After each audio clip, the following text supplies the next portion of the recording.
In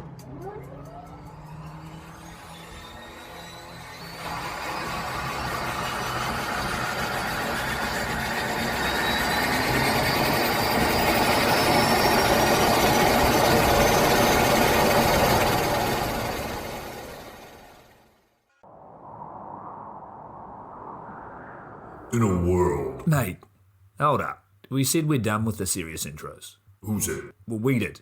I don't remember that. Well, I said it, and you're me, so, you know. Well, I don't care. In a world. Hey, I told you. We're keeping it light. You do it on your own then. Well, technically, I already am. So, anyway. Fuck yeah. Pure wild flight. Get it down ya. How good? Visit nzaerosports.com. I get to do the next one. Well, obviously, you moron. We both do. I was 19, broke, unemployed, and sold my girlfriend's canopy for drug money. So, I thought I better sew her a new one. What a sentence, and what a story. This describes the humble yet outrageous beginnings of NZ Aerosports, the home of Icarus canopies, in the words of our founder himself. From getting a paratrooper toy from his mom, watching parachutes at the DZ as a 6-year-old, jumping off the wharf with a parachute made from bed sheets, doing his first jump at 16, sewing his first canopy on a borrowed machine at 19, and starting to sell parachutes out of a garage in 1986, Paul Gyro Martin had an undying love for the sky. Our company started with one man with the wildest of spirits and a true blue sky dream, a renegade. In the time that Gyro created and ran the Icarus Canopies brand until he passed away in 2017, he pushed everything he had to its limits. We miss him, and we always will. Gyro is the next generation of NZ Aerosports. It honors our founder, of course, because it was the name we all knew him by, but Gyro the rebrand also marks the start of a new chapter, our next jump. Gyro is the space between sound and silence, art and science, chaos and calm. Gyro is a state of epic tranquility that transcends understanding. That moment, in the door, in free fall, mid-swoop, where nothing but the present exists. A perfect balance of euphoria and thrill.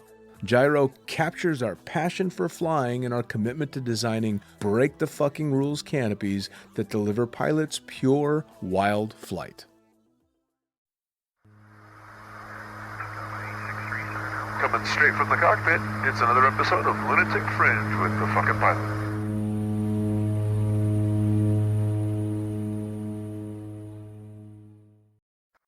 Ready, set, go! All right, back in the can again for another edition of Lunatic Fringe Into the Void. I am always the fucking pilot, and back in the can with me, I got Junior.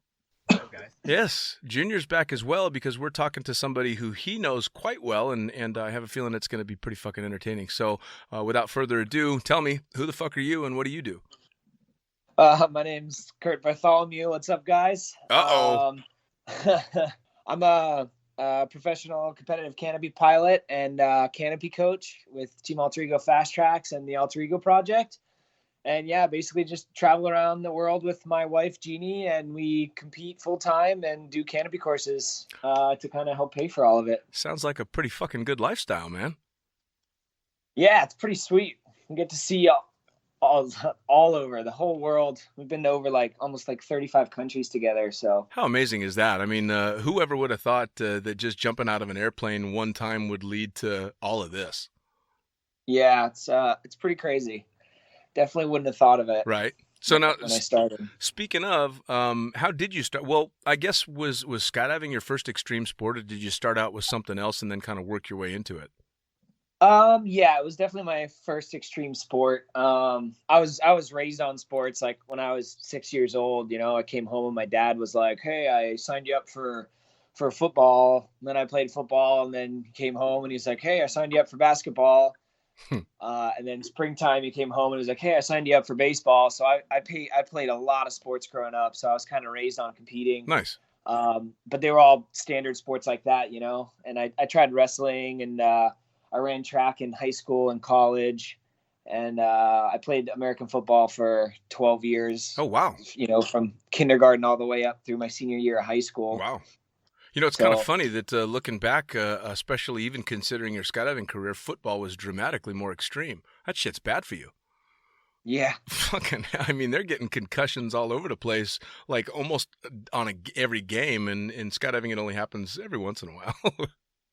Yeah, I never really got like major concussions. I did get knocked out twice, but I didn't get any concussions to go with it somehow. Wow. Because I kept practicing and stuff. So Yeah, But, they also didn't know that much was- back then either.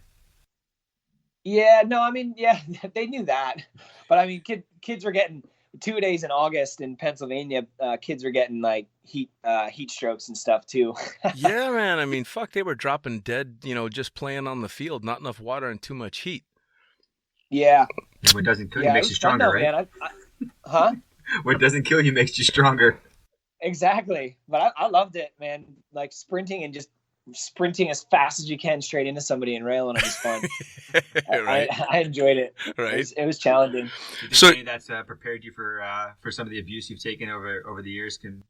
Yeah, I think maybe that's one of the main reasons I don't complain about it. Everyone else constantly whines about it in swooping. And I mean, I know you hear me whine about being injured and just talk about my injuries, but it's not a part of swooping that I like hate, Sure. It just comes with I understand it comes with the territory because of all the other sports I've played. Yeah, no doubt. So No doubt. Now, speaking of, so how did you get started in skydiving? When was the first jump? What was your first drop zone? What was the experience like? so you'll like this, Dean. I actually started I was a pilot first. Oh, yeah? I was going to Embry-Riddle Aeronautical University in Daytona Beach. All right. I came down to Florida to do that. And in the summer between my sophomore and junior year, I went up to Pennsylvania just for a couple of weeks. I kind of liked Florida so much that I would just stay down here during the summer when everyone else would go home. But came up just for a couple of weeks to visit my family. And I went to get my tailwheel rating up in Pennsylvania because it's just 10 hours. Sure. So I started flying up there before I came down here anyway. So I called up my instructor, and he didn't do tailwheel, so he suggested somebody else.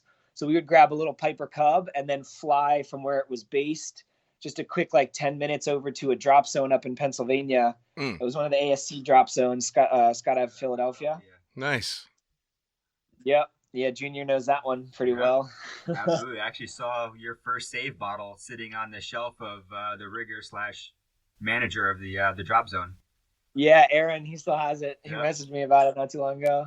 That's fucking cool. But so then I was doing my tailwheel rating there in between jump loads, and they would just radio up whenever they needed him during the week. So then we would land, he would go drop some jumpers, and then when he was done, we'd get back in the plane. So I hung out with skydivers for 2 weeks. And I was going out to the bars with them at the end of the day and getting some wings and beer and shit. Sure. So it was a lot of fun. I was kind of introduced to the whole community before I even got into it, and I was like, man, this is pretty cool. Right. Well, So, and then I asked all the dumbass WFO questions hanging out with them, and realized you can go straight to AFF. And I was like, well, I think I would enjoy this pretty good. I don't need to do a tandem. sure. And what really got me interested in doing a jump was I got to my instructor convinced me to go on an observer ride. But it was in a King Air, so that's why he wanted me to go, because those guys can have a lot of fun on the way down. 'Cause Sure. the planes can handle it. But they didn't have a right seat, so I remember super specifically they put a regular Javelin on me. It was gray with maroon trimming and piping and stuff. Of course they did. And they put me on the toilet seat right next to the door with just a regular shitty skydiving seatbelt. I could have easily just fallen out if I was a retard. Oh, no. But and then they're like, yeah, if you fall out of the plane, just count to 5 and pull this silver handle, and you'll figure it out from there. But it was cool because being right next to the door was way better than being up in the front, because I got to see the guys bomb out of the plane. Sure. So I thought that was so cool. I was watching them on the way down, not what the pilot was doing with the plane. So when we landed, he was like, oh, what'd you think? And I was like, dude, those guys are crazy. And I was like, I just kept talking about them jumping out, and then my instructor was like, "Well, yeah, but what about the plane ride down?" I was like, "Oh yeah, that was pretty cool." You crushed the pilot's ego. I totally did, man. That's fucking He was so upset. good for you. That's awesome. Well, it's funny too that you and it's very cool that you kind of did it backwards and that you got hooked on the community before you even made a jump. The jump was kind of an afterthought, which is neat. Because, you know, skydivers are a bunch of crazy, infectious motherfuckers anyway. So it's I can imagine that spending an entire week with them while you're kind of on the sidelines watching, you'd have to get bit by the bug. Yeah. And that was, you know, kind of growing up and playing that many sports, I was always engrossed in that kind of aspect of everything. Like in college, my best friends, you know, was the track team because we all spent so much time together. So we all ended up being super, super close, and like we would go out and party together instead of having a set of friends that we all went and partied with and then go hang out with our track friends doing that. Like we all spent like the entire 4 years together. So it was kind of very similar feel. So sure. That's one of the things that drew me in. Yeah, I think that's all sports, though. I think all sports kind of have that bit of camaraderie, especially when you're in high school or even college and university and stuff like that. I think. Well, and especially as you push into something that's a little bit more rugged, so football for sure, but then you push into sports that have a little bit more, I suppose, risk to them, and you start to get that band of brothers mentality going on, because you just look over at the guy next to you who's jumping out of an airplane as well going, all right, well, he's got some fucking balls on him as well, and it's a very similar, you know, kind of feel to it all. Yeah, exactly. It's very cool. So you go out and your your first ever ride along is on a toilet, which I love. That's fantastic. And you punked out the pilot, so definite style points on that. So the first jump you went straight to AFF? Yeah. Cool. Yeah. And course was uneventful. You just kind of blasted through it. And did you know like right away, fuck, I'm a skydiver now? Or was it all right, that was cool, maybe I'll do it again? No, man, I was obsessed with it. I tried to do my all 7 AFF jumps in one day because I just loved it so much. And that day it was even out of a Cessna. Wow. Which was cool. But it kind of like I was comfortable in the plane, but also just like sitting next to like I remember being the whole door was clear, and I just remember kind of sitting there. And like being able to see out of the door that easily, I was just like, it was kind of intense, you know? Sure. Like I would have almost preferred a bigger plane. Now, not, you know. Before that first jump, what was the goal with Embry-Riddle? I mean, you were working on your tail wheel. Were you planning on being a stick and rudder guy for life? Yeah. I wanted to be a corporate pilot. But I was getting my tail wheel because I was actually Embry-Riddle has a pits, and I was training to do competitions in the pits. Oh, nice. So I wanted to get all the ratings to be able to fly one of those. I mean, we couldn't take off and land it even if we had the ratings just because of insurance. Sure. But this was like long term. I wanted to get everything I could to fly those more because, man, that was one of the coolest things. Like I was training for I never got to compete in it because the competitions near Daytona were always the same weekend as this big track meet in the winter at the University of Florida. So I never got to do it, but man, that was the best flying I've ever done. Like that makes me miss flying. Oh, I bet. In a pit. I fucking bet. Well, I mean, it's the closest thing you can get to stick and rudder and rigid wings as what you're doing on a canopy now. Yeah. I mean, it's as hardcore as it possibly gets. Now, I was going to say, did you know pretty much right away that the canopy portion was going to take over for you? Was it the free fall that grabbed you or just the whole thing? So in the beginning it was the whole thing. And then, like I like the canopy side pretty good. Like I said, I tried to do my whole AFF in one day. I got 5 jumps in, and I was just even running track in college, like, you know, obviously just mentally, I was so smoked. Sure. So my instructor kind of saw I wasn't flying the same as the rest of the jump. So he was like, "Hey man, you're tired. Like we need to just stop and, come back tomorrow and finish." Right. And then I progressed pretty quick and I was doing really well. And, Then I got my own gear and stuff, and like my 20th jump was my first cutaway. Nice. It was my third pack job that I jumped, because it was the third jump on my gear. So it was just a shitty pack job, you know. Sure. So I got it was an a line over. important question about that. Who buys triple sec as a save bottle? Seriously, bro. So that that was not my choice. So here's the whole story. So we go up, we're on a Cessna, and it was just me and the other staff guys. It was the head packer and one of the video guys that they wanted to go do a hop and pop. So we ended up getting out low, like from 3,300 feet. And it was funny because the videographer that kind of organized the jump came up, and he's like, "Hey, you guys want to go on a flop and chop?" And then we go up, we exit, and I have a line over, it's spinning. And like, all I can think about is I don't want to lose my new gear. So I try to fix it. So I smoke it down, and then end up cutting away. And then I'm at 1,000 feet with like 5 or 6 line twists with 20 jumps. Jesus. And then, you know, at 20 jumps, that's a double now. Oh my God, what am I going to do? Right. Anyways, I got out of it, landed fine because it was a hop and pop, and I was right there at the drop zone. But and we found my stuff. But like, that turned me off to the canopy side of things, you know, like it was like, holy crap, that was intense. I would think. And then the videographer also chopped. So 2 of the 3 of us cut away. So then we both owed Aaron bottles.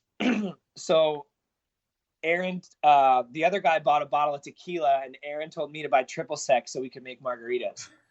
All right, that makes sense. All right, So I'll don't. give it to you there. I'll give you that. I asked him what he wanted, and that's what he said. And then it was really cool because then he invited us over to his house that night, and we all went over and we drank the bottles with him. And then he had me sign it. Nice. He actually was the one that taught me. I actually went and worked with Aaron for a while. We had the same boss.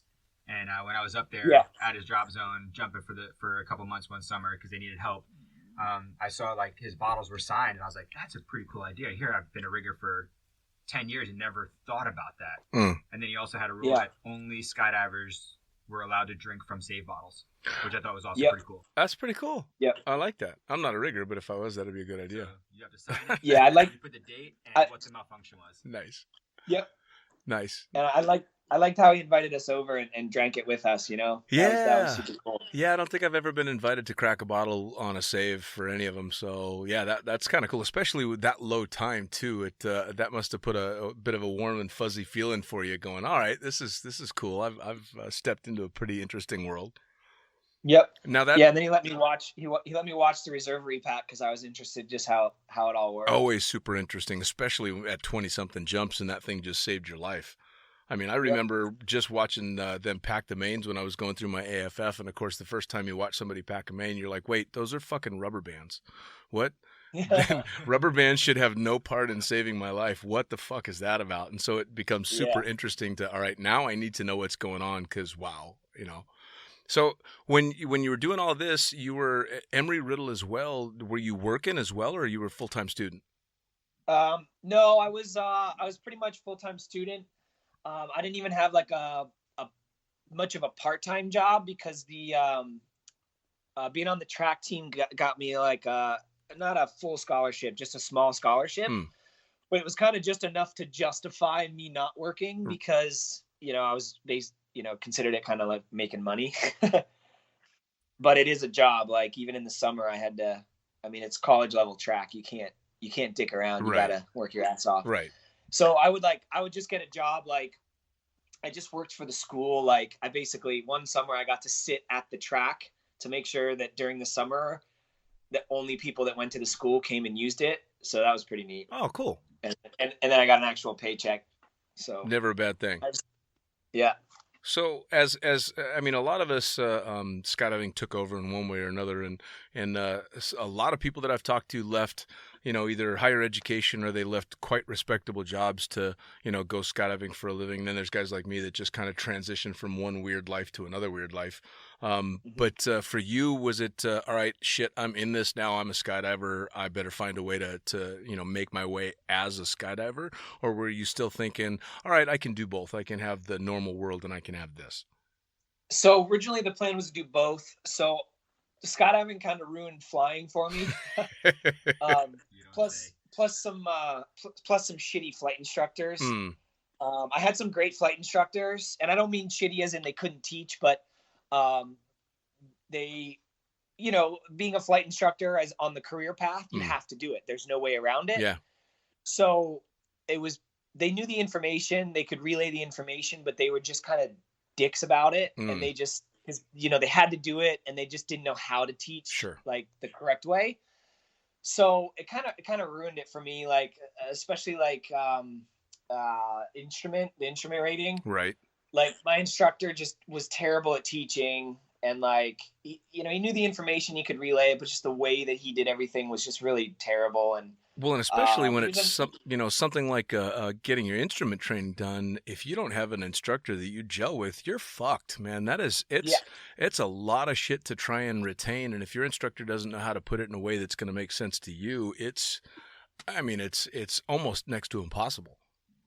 Yeah, and I mean, he could relay it to the way it made sense, but he didn't really help me learn it. He would just get pissed and kind of bitch, So Oh God.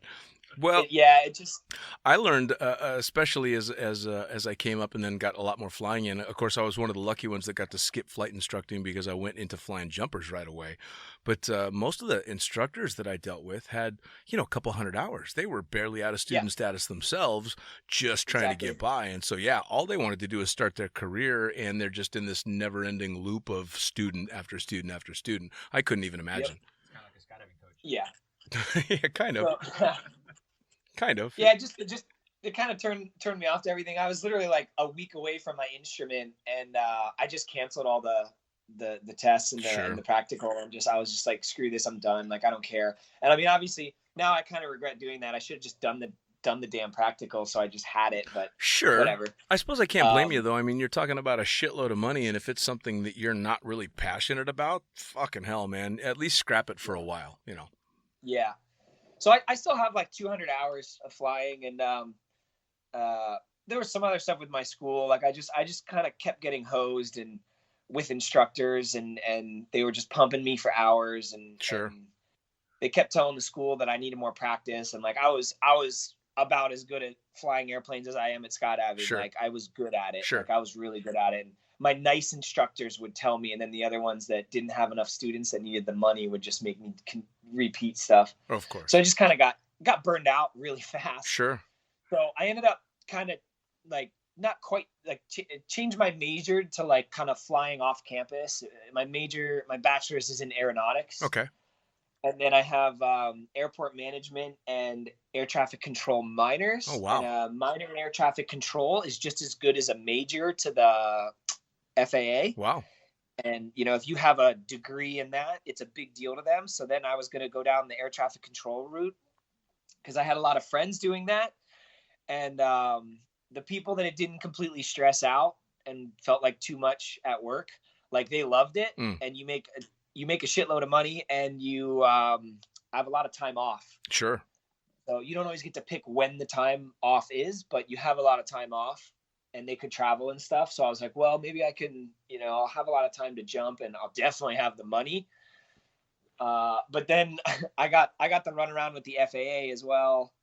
So I ended up not doing that because when you apply for that, you apply for a state, not a position, like a place. Oh, wow. A facility. So I only gave them Florida because I wanted to stay in Florida for jumping. And then they offered me Jacksonville Center, which is closer to Georgia than Jacksonville. It's in the middle of nowhere. Right. And I was really kind of hoping to get Orlando. I mean, you didn't want to go out and jump with Pack and Kathy on the border of Georgia? Yeah. It probably wasn't too far from all that, but I just didn't want to live in the middle of nowhere, Sure. It wasn't even about where I would jump. It was just living in the middle of nowhere. So I turned it down, and when you turn a center down, you have to wait a year. Or when you turn a placement down, you have to wait a year. Then you reapply, and they can't give you the same place. Like they have to give you a different facility. So the following year, they offered me Jacksonville Center again. Huh. So I just went up through the chain till I got to somebody super high up in the FAA, because everyone's like, oh yeah, that's not allowed. I finally got up to somebody super high up and like, oh yeah, that's not allowed. Our bad. And I was like, cool. So like, can I reapply in like the next batch in like 2 or 3 months?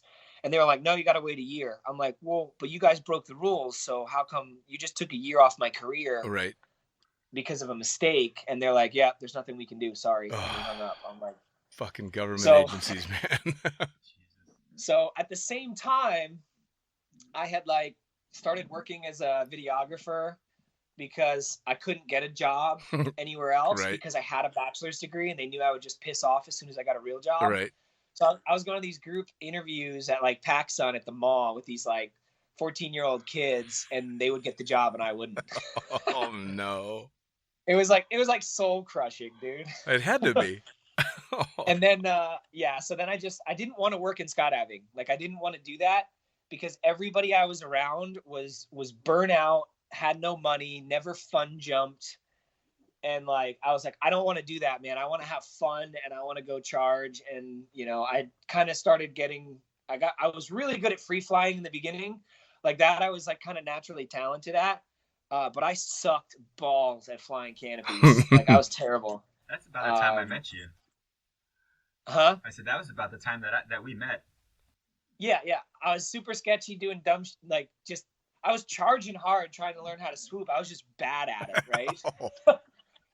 So, and I was on like Crossfire 2s, which you have to roll out dirty low, and like I knew how to get the power band because the guys that were teaching me, I knew where the power was in swooping, but I had no idea what to do with it. So it was like I looked really sketchy. Like I was somewhat in control, but it just looked pretty crazy. But dude, to this day, if it's anything other than the modern canopies that you guys are jumping now, where the swoops are starting about where I'm flying fucking jump run, it makes me nervous as hell. Yeah. If I see somebody on an old stiletto now, it freaks me out. I can't watch. Yep. I have to turn away. I'm like, no, that's fucking way too low. Yep. Yeah. So like. But yeah, so I started working as a videographer, which is great because I could still mess around, and because I was like 146-7 pounds, so I was kind of light, so I could free fly with the tandems, and I learned to do it just by like taking docks and then flipping on my head and like carving and doing stuff, and then eventually I could carve on my head and do all this crazy free flying without camera wings, because I didn't like camera wings because they mess with my swoop afterwards. So I got to at least get paid to learn how to swoop. And then I was still waiting for the whole air traffic thing. And then, that just kind of got ridiculous and whatever. So you were one of those camera flyers where the last part of the equation is shooting the actual video. Well, okay. And that being said, like I was also really good at that. Because if obviously you've kind of seen the way I was raised and stuff. If I do anything, if I decide that's what I'm going to do, I fucking get good at it. Yeah, absolutely. Like, growing up, I was taught, like, you don't half-ass shit. Sure. If you half-ass shit, go sit in the corner. Like, don't even do it. You're right. You know what I mean? Like, why would you bother doing something and not actually putting effort into it? Like, that's just a waste of time. So, I got really, like, I would free fly and stuff, but I would make sure I got really good shots. And, if I was trying something new, I would go do a spec where it was an unpaid video and I just got a free slot to try to sell it. Now, looking back at how you were raised coming up through sports and all that, and with football and everything, and always trying to do stuff the best that you could, as this is all happening and you're making this big transition, now you're shooting videos and doing the swoop and stuff, what do mom and dad think of this? They weren't super stoked. I mean, they liked the skydiving. Like I went home to them and I was just like, hey, I'm like, can you guys sit down? I want to talk to you about something. And I was like, hey, I wanna learn how to skydive. And they looked at each other and then they looked at me and they're like, yeah, okay. And I was like, wait, what? Like, what do you mean? Like, I was expecting this big argument, like, this thing. And they were like, no, we were kind of wondering what took so long. Wow, nice. They knew I was going to do it because of the flying and the aerobatics and stuff. And they were just kind of like, obviously they had prepared themselves. Sure. So they liked the fact that I was doing it. Like, they didn't think skydiving was like super dangerous or anything, but, they knew it was coming, but like, they did not want me to do it for a living, Right. I ended up I ended up spending like 30 grand of my student loans on skydiving as well.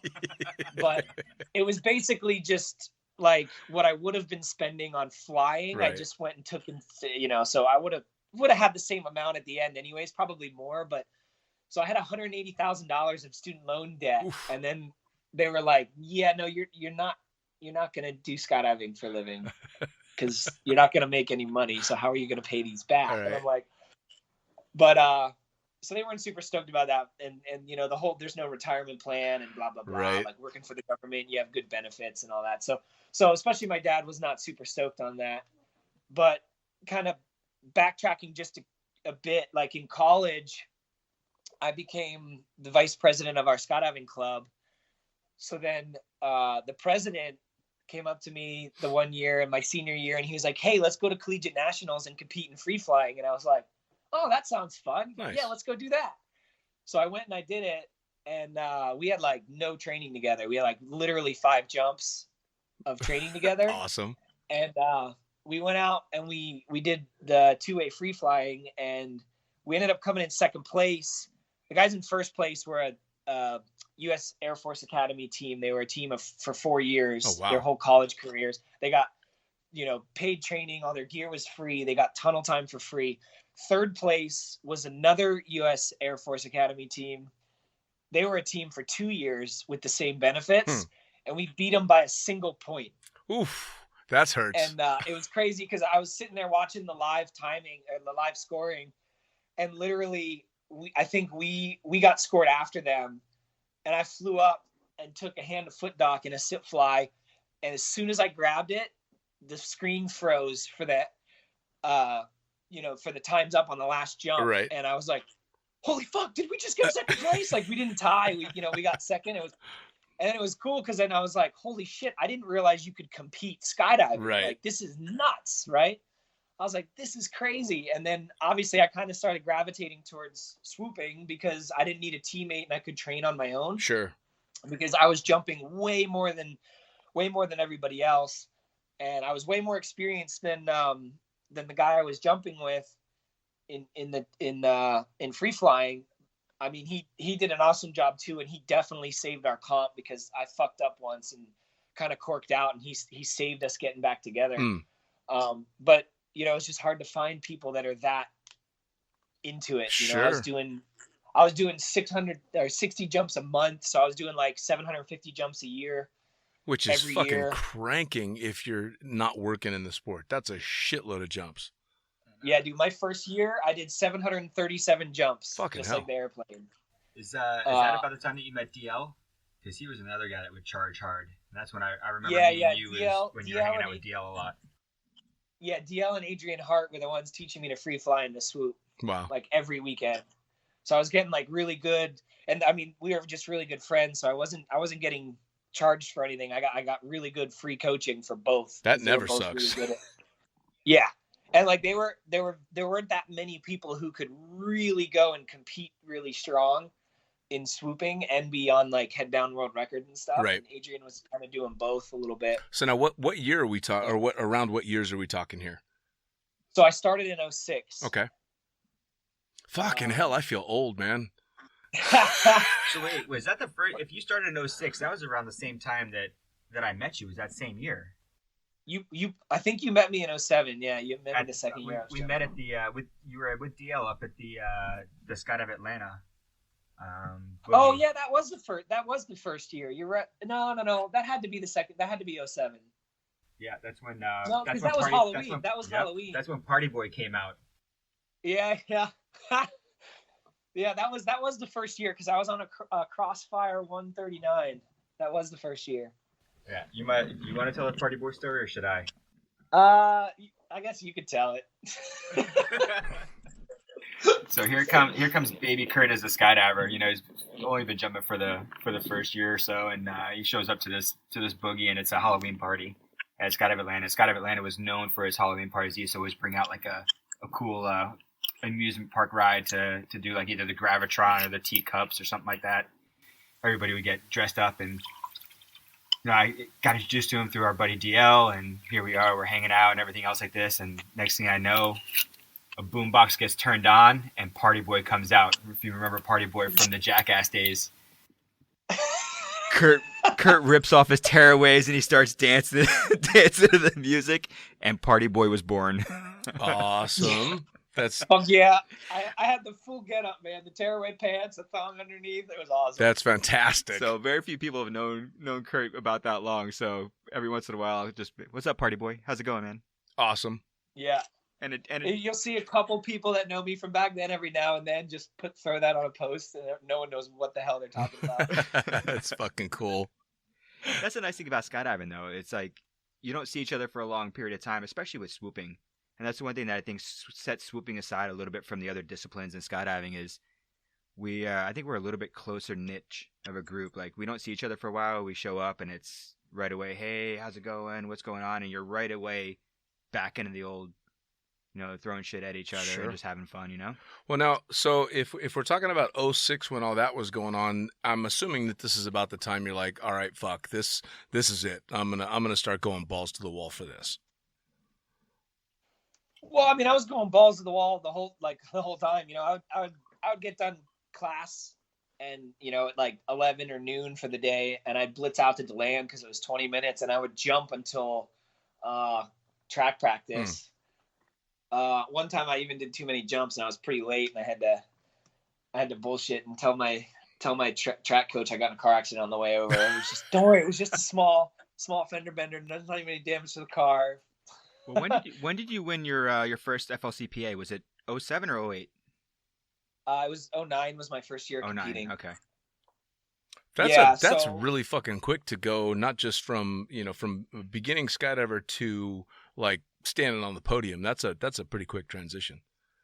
Yeah, and so I wanted to even do some comps my senior year of college too, but it was the same thing. Like I just kept running into track meets during the comps and stuff, So I graduated college, and there wasn't really any of the smaller meets that I could go to. It was just kind of the bigger meets. So I waited till the next FLCPA season, and I went to the first one I could go to because I was really excited for it, and kind of worked out because I was on like a Neos my senior year, so it was like it's half cross brace, and like it was kind of a weird canopy. It didn't fly the best, but the next year I was on my first velo, so it worked out. That was kind of. No, go ahead. It kind of sucked because my first comp was going to be my home drop zone in Clewiston, where I was working. But I broke my hand training Zonac in the grass because I just landed on my butt and I was fully flared out, and I dislocated my pinky and my ring finger on my right hand. Ooh. And the knuckles were like the knuckles were like stacked on top of my middle finger knuckle. Oh fuck.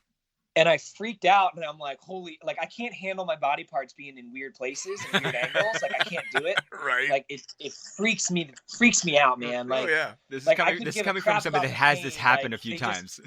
Dude, shit needs to be where it belongs. Right, like, yeah. I'm not gonna let it stay there, right? So I grab it, and I'm like, I have a pretty solid understanding of how joints all work and stuff from all the injuries I've had in the past.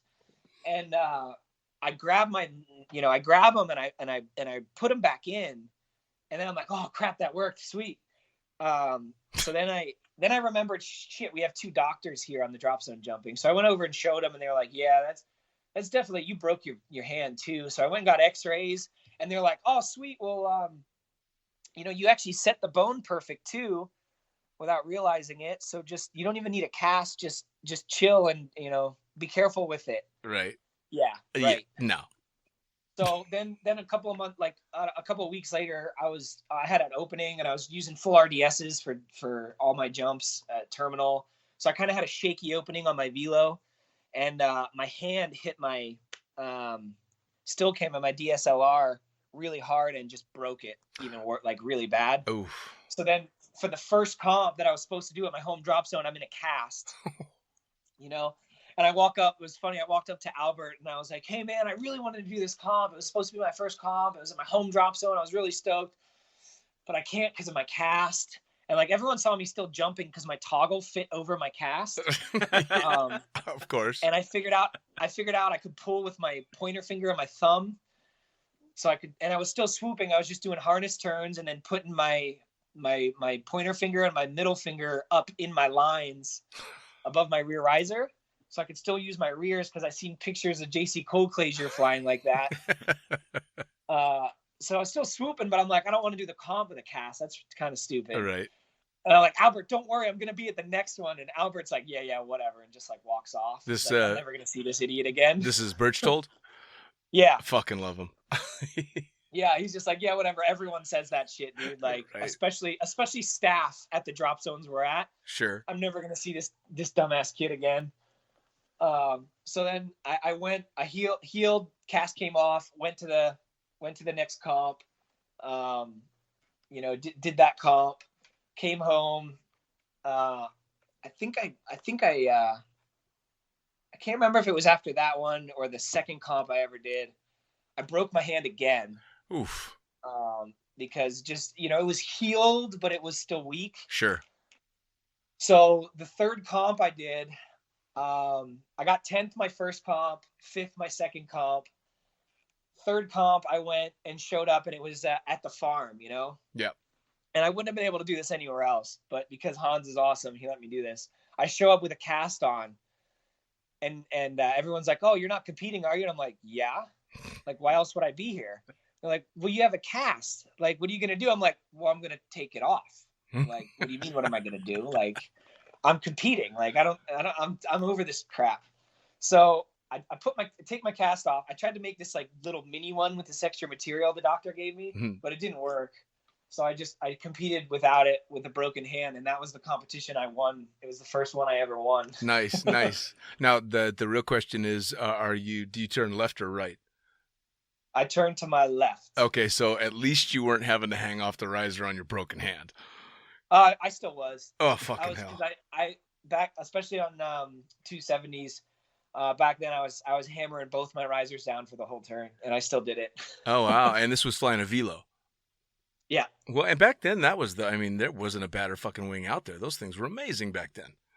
Yeah, for sure. And I wasn't even on comp velos for that season. It was just a standard regular 90 velo.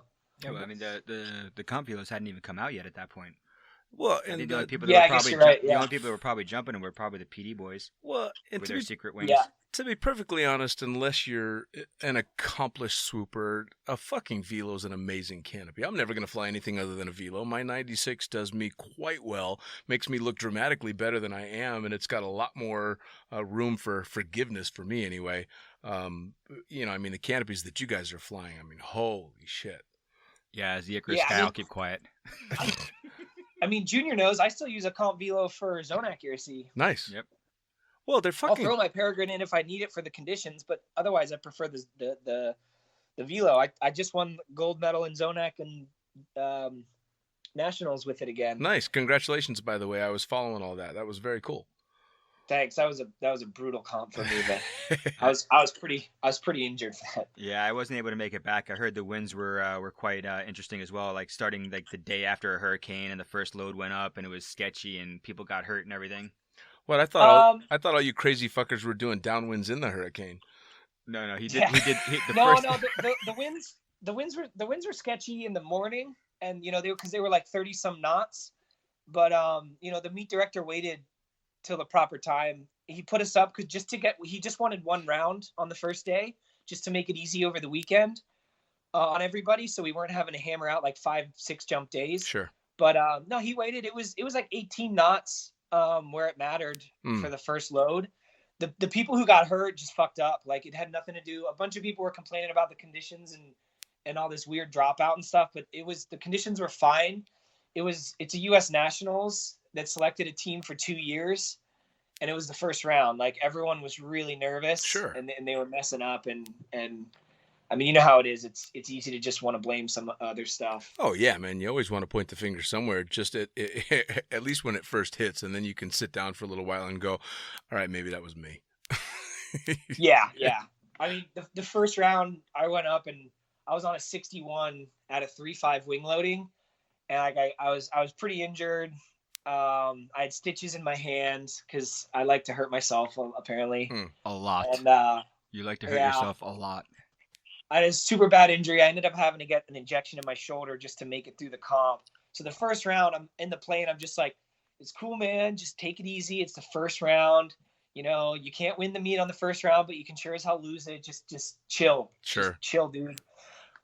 You said you were on to the bottom of my, you were on a 65 at a 3.1, you said? At a 61 at a 3.5. 3.5. Jesus Christ. I remember when flirting with a 2.0, you were crazy. So I get but to you're the back old. end of my turn and I pause and I'm just like, oh man, I'm super tight.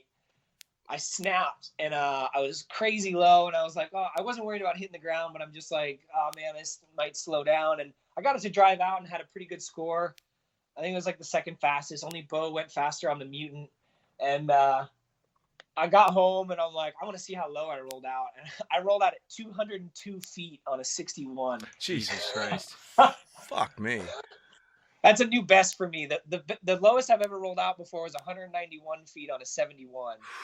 But, That's pretty goddamn And a 71 low. will recover a lot better than a 61. oh yeah. Now, Yeah. Now, what do you think, since you brought it up, what do you think of the Mutant coming into competition now? I don't know. I mean, everyone seems, it's definitely fast. But everyone just seems to struggle to control it. A bunch of the guys started doing really well, but then they'll zero, even if they do well in one comp. It's a fine line, wouldn't you say? Yeah, and it's just you get away with it for one comp, maybe two, and then the third comp you get zeros. So now, I haven't seen anybody even do 3 comps in a row and not zero. do you think that if this gets dialed in, somebody just fucking gets its number and has it down? Do you think it's going to give them an unfair advantage? I mean, it's hard to call it unfair because we can all buy one. Sure. The only thing I think that should happen with this kind of stuff is, and it's never going to, but I don't think they should be allowed at FAI meets, unless everyone can buy them. Yeah, I mean, kind of with something like that, it's almost when you're tossing in something that potentially has the potential to be so much better without necessarily changing the skill set of the canopy pilot other than learning how to fly that particular harness, that I guess unfair is maybe not the right word, but it definitely could give you an advantage. Yes, it is an advantage. Yeah, I mean, and I think it's unfair if it's not available to to buy. Like now that being said, you can't just go, buy a Mutant if you're not ready for it. You have to, and just like the Peregrine was and the Petra was in the very beginning, like you should be able to, it's not like they're just going to give one to any pro swooper. Right. That's fine with me, but it's like when it's just straight up not available, and it's like here, the 4 or 5 of you can have this way different technology. Even with the sail wing, the Schumann sail wings, it was kind of the same thing. Sure. It was only like 1 year or a year and a half on the Petra with Nick having it, but it was 2012. It was only a very small group of people, and I was lucky enough to work my ass off to get into that group. Sure.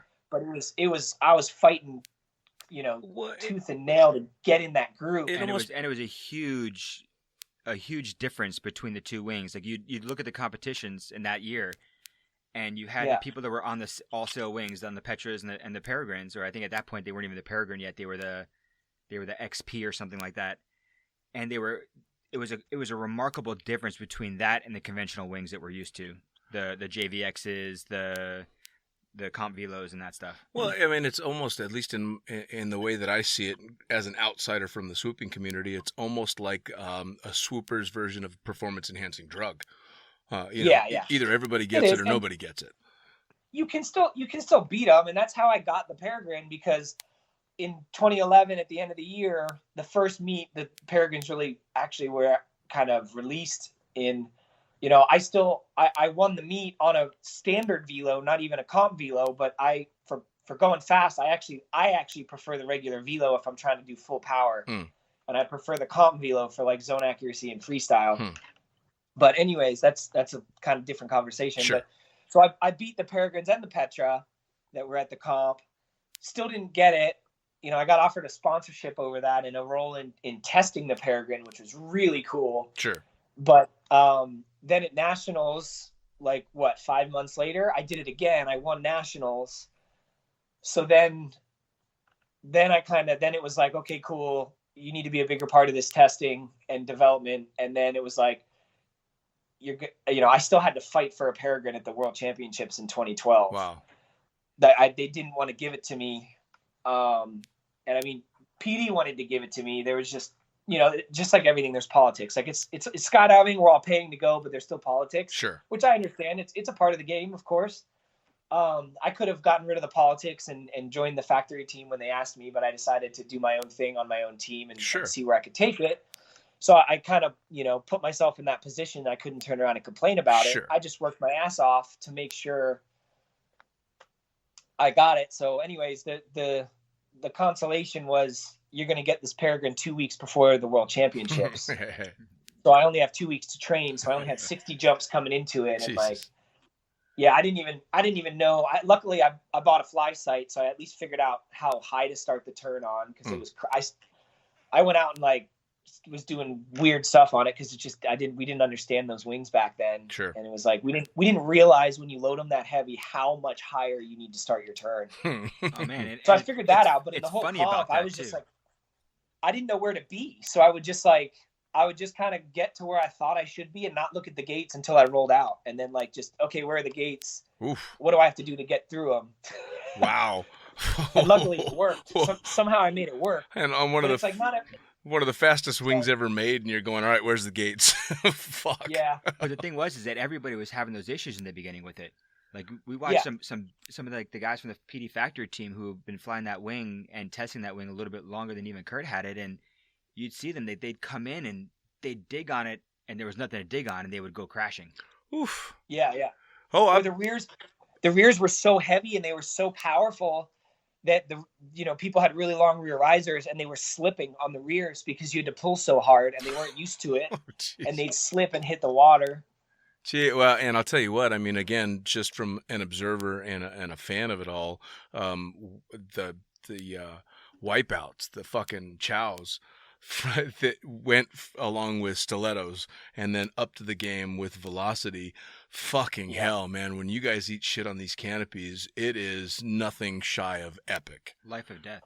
Yeah. Life or death. No, it really is. I mean, you gotta learn how to crash. I mean, it's like skateboarding, like I have a very specific body position the entire time I fly because I'm literally ready to hit the water even on a good swoop because you just never know. I have a video from massive dropout at a drop zone near trees where I came in on a 3.5 second recovery arc and just hit the water because the last 15 feet I just sunk, Sure. And it was a comp round, so I didn't go to toggles because I was trying to save it. You just never know when you're going to hit. So, and I do a crashing seminar sometimes when I'm coaching, when I have time or during weather and stuff, because, you got to learn how to even just slide in your landings. You got to learn how to land from distance runs. Because if you do a distance run right, it looks like it hurts, but it doesn't. Sure. You can do 50 in 5 days and you won't feel anything because you're landing properly. Right. Yeah, I do the same thing, but all it takes is one bad one and you're hurting for a week, 2 weeks. Exactly. Well, see, and that's exactly. And again, it's funny to listen to this from somebody that's a mediocre swooper at best, because I've never had to think, "Fuck, how am I going to slide this landing out?" Because I'm never going that fast at the end of my swoop. Yeah, but you don't even have to be going that fast. We'll teach if we can. I'll even teach the sliding in part to people that aren't swooping that have 30 jumps, because if they ever screw up and land downwind, sure. People don't know how to do it and they'll stick their feet down. And especially in Florida with how sandy the soil is and soft and catchy, you snap your ankles. I've seen so many broken ankles that you just watch and you're just like, dude, that was such an unnecessary dumb injury. Sure. And now you're out for 3 months. Yeah, absolutely. Well, wasn't it you, Micah, and Shane that decided in the 2009 U.S. Nationals in Spaceland that you guys were going to go downwind in winds that we had pretty much stopped jumping in? Yeah, and was it me and Shane? We were doing 2 ways or something. You and Shane, or you and Micah, but the three of you guys decided to go downwind in the pond, and the rest of us are sitting on the ground. And I'm sitting there with with like JC and Bobo and those guys, and we're just looking at you guys and we're just shaking our heads. We're like, look at these freaking kids, man. They're gonna kill themselves. Well, dude, I would rip 30-mile-an-hour downwinders in Clewiston in the winter because it would always get windy there. But it's there's no turbulence because it's just sugarcane as far as you can see.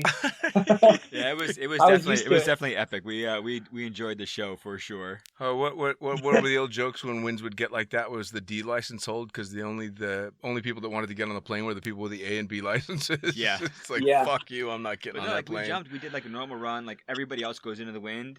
And then these three retards, and I love all three of them, decide to rip one downwind, and I'm like, fuck, here we go. Man, oh man, oh man. That was the same crew that decided to start Alter Ego as well. Nice. That was the idea. It was me, Shane, Micah, and Warren Cleary. Nice. We tried to get on the expansion project for the factory team, around that year, the beginning of, when was that? The end of 2008, I think it was. Yeah, 2008, 2009. And none of us made it. And so then we were like, the first year we were competing, we were like, well, if we can't be on their team, let's just start our own team, and especially Micah, he was the spark for it because that's how that guy was. Oh yeah. I mean, nothing was too daunting of a task for that guy. No, hell no. He's just like, well, why can't we do that? That's stupid to think we can't do it. So let's go do it. Well, and that being said, we're talking about a guy who, as we speak, is in fucking outer space. So yeah, exactly. Anything that guy set his mind to was gonna goddamn happen. No, but it was so awesome and empowering to have a friend like that, because when he would say that, you would be like, you know what, you're right. Why am I thinking like that? Yep. Like, why am I thinking the opposite? Like, that's a stupid way to think. Yeah. Oh yeah. No. And it is. I completely it's like, agree. even if you completely fail, like, at least go try. Yeah, absolutely. That was my introduction to Micah Couch, was watching that. That's awesome. And I walked up to him, I was like, man, that was really fucking stupid, but nice job. Yeah. Hey, dude, come on. He got me a job in DeLand in like 2009, and I moved up there because I had started the team in South Florida, and Micah wasn't on it in the first couple of months, just with the separation, it was hard to get him to actually like do anything, just to commit to it, and I mean there wasn't really much he could do. And so anyways, he got me a job, so I moved up there. And so then I almost got fired within the first 2 weeks because of all the dumb crap me and him started doing. It was like, we were just doing retarded 2-ways, ripping through the hangars. And then like we would do opposing 2-ways and land in the P's and stand it up right next to each other. And like the manager just lost his shit. Yeah, I can imagine. Like I would typically be the one to go downwind, but then I would still stomp it out and stand it up in the pea gravel. And then I would get in trouble because I was going downwind. And Micah did a right turn and I did a left. So we started doing these other 2-ways where our base legs were flying at each other. Oh, and we'd flare still in front of each other, cross over on fronts. And he would do a right turn and I would do a left turn. So we'd come back at each other. And it was my job not to hit him. And they were the sickest 2-ways ever, though, still to this day. And like, I mean, as long as you guys were safe, it was so one cool person's job to, avoid the other one. I like that. All right. Yeah. You're supposed to not kill us.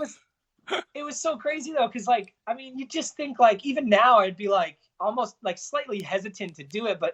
And we had such low experience to even try that stuff. Well, yeah. I mean, but it was just like, dude. And he was just like, yo, let's go do this. Like, why can't we do that? It's just like, I mean, like, duh, it's easy. Let's go do it. Well, there's something. And then it was. There's really something to be said. Yeah, there's something to be said for not knowing you can't do that.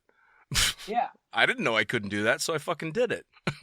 you know? And just to have the confidence and then just sit down and like, of course, like, I didn't just go send it. Like, I would sit down and like I knew the bail points, when it got to a certain point, you just bail, which of course we did. Like, sure, don't get me wrong, it didn't work. It might have worked on the first one, but of course that was probably pure luck.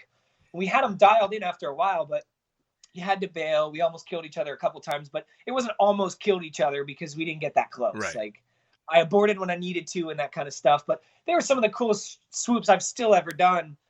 And like, I'd come in like just going straight at him and just carve away, and we could get a couple feet away from each other, like body wise. And like it was crazy stuff. I have a freaking scar on my wedding ring finger because we were doing 2-ways just like that. and he would do blind man switchblades and geek me. And then, he's going to toggles right away. So I would catch up to him. So on one of them, he was geeking me, stayed perfectly straight the whole time. And then when he turned back around, dipped a hip and carved right in front of me. And since he goes straight to toggles, obviously I was going to go a lot farther than him. And I just saw him like just bend over, and just brace for impact because he knew I was coming. Fuck. And I had just enough toggles to rail my toggles and pop up over him because it was just all so quick. Right. And I turned sideways, managed to get most of like my whole body right through the center of his line set, like just right directly over top of his head because the canopy was still inflated. And one of his 300s caught my ring finger, and I felt it just slice. Oh, yeah. And I landed on like almost even stood it up right on the other side of him, went down on one knee and looked at him, and I was like, did that seriously just happen? It was funny because we were both like, holy shit, I can't believe we just did that. I was going to ask you, to tell me about one of your sketchiest ever swoops, but I think you just fucking did. Yeah. And I think everybody has that one friend too. Everybody has that one person that you're just, as you're coming up through, you just push with, and like the other person's pushing, you're pushing harder, and they're pushing harder. Well, to hear that story, especially the fact that you've got a scar from the line on your finger, I watched a guy, a guy named Steve that I worked with in Las Vegas for quite a long time that was swooping, I think, a stiletto 120, which, of course, back in the day was still one hell of a canopy. And we had a pilot that was off helping catch and was just out on the landing area messing around and bobbed when he should have weaved and caught an A-line from his neck wrapped around him and scalped him. Oh, yeah. So I'm watching from the air as I'm coming in on my stiletto. I watch the canopy collapse in a weird way. I watch something flying, and then I watch a whole bunch of dust. So I land, and I run over to where it's all going on, and the pilot, who is the one that got caught, is laying on the ground on his back, moving, but not very much. And as I get close to him, his scalp from the back to the front is flopped over his face. Oh, God. Oh, yeah. I have to grab the hair. I lift it up to look him in the eyes, and I'm like, you're alive, right? And he's like, yeah, I'm all cool. Don't move. And laid the scalp back down. So the fact that it was just your finger, fucking hell. Yeah. It had to be somewhere around 2003 to 2004. And I was up in Tecumseh, Michigan. And the now owner of Skydiving Tecumseh, Franz Gershweiler, was borrowing a buddy of ours' canopy. And this was my first introduction to what a line could do. Oof. So he's coming in, he does a 270, he goes to stab out on toggles. One toggle catches at the ring, the other one goes all the way down. So he basically does a 90-degree turn into the back of a Cessna 182. The lines cut into the trailing edge of the flap. Yeah. About 8 inches, and there was 3 lines that had cut in. He took the airplane, moved it off the blocks, but he literally, like, I watched the lines, and I'm looking at it, and there's these jagged lines in the back of this flap, and the lines didn't break. And that was my introduction. I was like, holy shit, these lines can really fuck you up if you're not careful. Shit ain't no fucking joke. And you went through Micah's lines. Yeah. Dude, man. They cut super deep into my finger, man. It freaked me out. It didn't hurt much. I just felt it burn, Sure. It was crazy. Luckily, because its line burned, it cauterized it and it wasn't bleeding, but it was gnarly. Well, and the funny thing was, after this kind of the scar formed, Michael was looking at it. He's like, I have the exact same scar in the exact same spot on my hand. Because he flipped the Jeep and like degloved his whole hand and even cut some of the fingertips off of that hand. Cut one of his fingers. Wow. It was like middle finger. The same finger, like identical. It was really weird. That's got to be like your favorite scar. That has to be. Yeah, dude. For real. I mean, everybody's got their scars that they kind of dig, but that one, I mean, especially attached to that story and that guy, that's fucking cool. Yeah. So, yeah, definitely. So he was part of Alter Ego basically from the beginning. What year? I mean, Alter Ego's been around for quite some time now. Yeah, 2009 now. So literally, like right now is our 10-year anniversary. We're getting ready to start posting about it and celebrate it because it's like exactly right now. Man, time fucking flies. And you guys have had you guys have had some come, some go. You guys have had a bunch of different members over the years, huh? Yeah. Not a whole lot of in and out, but yeah, we've had some bounce in and out and stuff like that. But so, you're the tried and true. You're the OG in that team. You're the only one that's still kind of around from the very beginning, huh? Yeah, so in the very beginning, it was me and my buddy named Jake Carlo. He was a base jumper and a wingsuiter back then. He was like one of the few wingsuit and like kind of instructors around. And he got out of the sport for a long time at one point. But we were trying to. I was base jumping back then too, so we were trying to make it like a multi-discipline thing. Sure. But yeah, then when I moved up here, it was literally like we started it like this time of the year at 09. And then I moved up in the beginning of 2010, I guess it was. Nice. To DeLand. And that's when Jeannie and Micah got on the team right away. So it was me, Jeannie, Micah, and Jake. Now, when did the or I should say, how did the alter ego come about? Why that name? So it's kind of I guess a little bit funny. It's random. So we were trying to think of a cool name. Originally, like we had this idea that we were going to call the team Vertical Horizon, which was kind of lame. But because you're swooping, you dive at the ground, blah blah blah. But I was like, I want a better name. That's kind of stupid. So we were trying to think, and then me and Jake were talking to the Hard Rock hotels and stuff down there. They were going to sponsor us, buy us canopies. We had these cool stunts that we were planning on doing, like jumping off their hotels in Miami and me swooping the shit out of the buildings and stuff and whatever. But as that was kind of going, this energy drink company based out of, I think, Miami as well, is called Ego Energy. And they were like, yeah, we want to sponsor you guys and give you money and stuff. We're like, sweet. They're like, we just, you guys need a good name or a better name. I don't know if they knew the name we were kind of going by. I can't remember, but they're like, we just, the whole board and the CEO loves it. Just come up with a cool name. And we're like, awesome. So I'm like, we spent like a couple weeks and couldn't think of anything cool. And we're trying to incorporate Ego Energy into the name. But that's not a very good word, right? That's a pretty negative word if it's a team name. So I'm like, I don't want people to look at it, in a bad way. Right.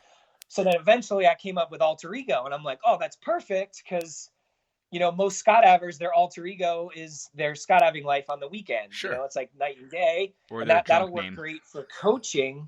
Cause back then I was free fly coaching, cause that's what I was good at. I hadn't really done much in swooping, obviously.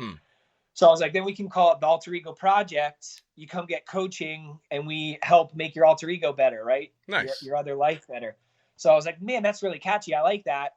And I was still concerned people would be shitty about it and be like, oh yeah, ooh, the ego. But luckily that never really happened. Right. So, well, and then the best part is, so then we go back and we're so stoked. We tell the company like, oh yeah, we're gonna call ourselves Alter Ego. And then just crickets, like nothing. They just decided not only to not sponsor us, but just kind of stop responding. Like they responded once after that, and the guy was like, "Oh, I'm trying to get an answer from the board. Give me a couple of days," and then just never again. Of course. But at least we got a really cool name, because I still love that name. Like I'm so stoked about that name. And, sure. So at least they did that for us. Well, now, so the team originally got formed. You were looking at multidiscipline, and of course, it's now become one of the premier swoop teams. But you also now do a shitload of coaching and instruction and all kinds of stuff, don't you? Yeah, just between me and Jeannie, we have over 700 students a year. That's quite that's quite an enrollment list right there. That's awesome. Yeah. So we have, and then we have a small group of instructors that we're really close with that coach for us. So now somebody's looking for coaching, and they're going to turn to Alter Ego. I'm assuming that you're literally basically out of student status all the way up to I want to compete. Yeah, exactly. We have like four basic courses that have nothing to do with swooping. Plus then after that, air-to-air coaching that has nothing to do with swooping. And then all the way up to, hardcore competitive coaching. We coach XRW, team swoops, flocking, sure. Basically freestyle, anything with a parachute, we coach it. We have courses for. I used to run a lot of camera courses as well for different stuff I obviously was a tandem videographer. Sure. I even did a bunch of 4-way video just out of college as well. My second comp ever was a 4-way belly comp as the video guy, which we won. So awesome.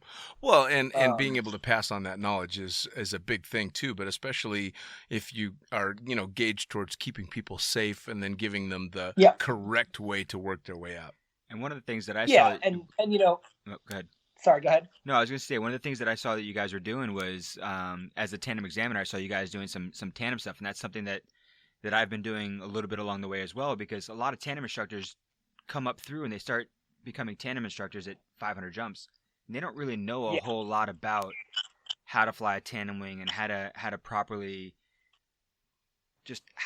fly it. It's completely different flying a tandem than it is anything else. And I saw you guys had started offering that, and my hats came off to you guys, because that was something that I've done here. Wherever I go, I do a little bit of coaching, especially for flying a tandem canopy and stuff like that. When I saw you guys launch your tandem course, it was kind of one of those like attaboys, like, yeah, finally somebody else doing something with working with tandem stuff as well. Which is super awesome, because really the tandem canopies, at least in my opinion, and I'm a meat hauler, if you ask me my favorite way to jump, it's most likely going to be taking tandems. And the tandem canopies, especially the ones that are out nowadays, are such versatile canopies, but you got to know your shit. They can fuck you up, because these are, in most modern tandem canopies now, are what we would have considered a high performance canopy when I was starting jumping. They're stilettos for tandems. Yeah. If not more. Exactly. And that's a big deal, because, man, you've got to know how to land a tandem in anything from a nasty downwind to high winds, turbulent conditions. So the fact that you guys are giving courses on those canopies is awesome. Yeah. Me and Jeannie have only run a handful of those. I almost tried not to, just because I'm not a tandem instructor. But it's still flying a canopy. They are different. We obviously know the differences. Sure. We have instructors who are even tandem examiners as well. And obviously we sat down with them and wrote the course with them to make sure everything was exactly the way it needed to be. Sure. But to be honest, especially like Junior said, a lot of the newer instructors who struggle, it's even stuff as little as simple as they always end up putting themselves in a flight cycle on landing, and they don't realize it, even though they know that under their sport wing, they'll just make that mistake. And again, it's like they always, everyone's mind, they don't mean to, I'm not saying they mean to do it, but everyone's mind always just goes to, well, what made that happen? Oh, I bet it was turbulence. I bet it was this. I bet it was that. And it was like, no, dude, it was your input. Sure. And real quick, for the people out there that aren't skydivers, just explain really quick what a flight cycle is. So a flight cycle, basically, anytime you put an input into a canopy, it's going to just change how the parachute's flying. It's going to change the pitch. It's going to change the speed, which the pitch is just kind of what direction the nose is pointed. So the canopy just kind of goes through this little like yo-yo accordion effect to get back to normal full flight. Like the best way to think about it is being in like deep brakes and letting go of the brakes. The canopy is going to pitch down after being super flat, and it's going to be going really slow. Then it's going to pick up a lot of speed, and then it's even going to level off because it picked up some more speed, and then it kind of goes back to normal. So you don't want to land in any of that, because you don't have any. You take away your brakes for landing. You take all your flare away. So for either newer jumpers or people that don't jump, a flight cycle is basically from normal full flight back to normal full flight after it recovers from whatever input you've put in. Exactly. Yeah. And the bigger the input, the longer the flight cycle takes. Yeah, absolutely. Well, and that was, I started doing tandems after I'd had a fair amount of experience in the canopy. So I was lucky in that I at least had a decent idea of what was going on under canopy. But there was more than once that, because of my own inputs, when I flared, the only thing that changed was my expression.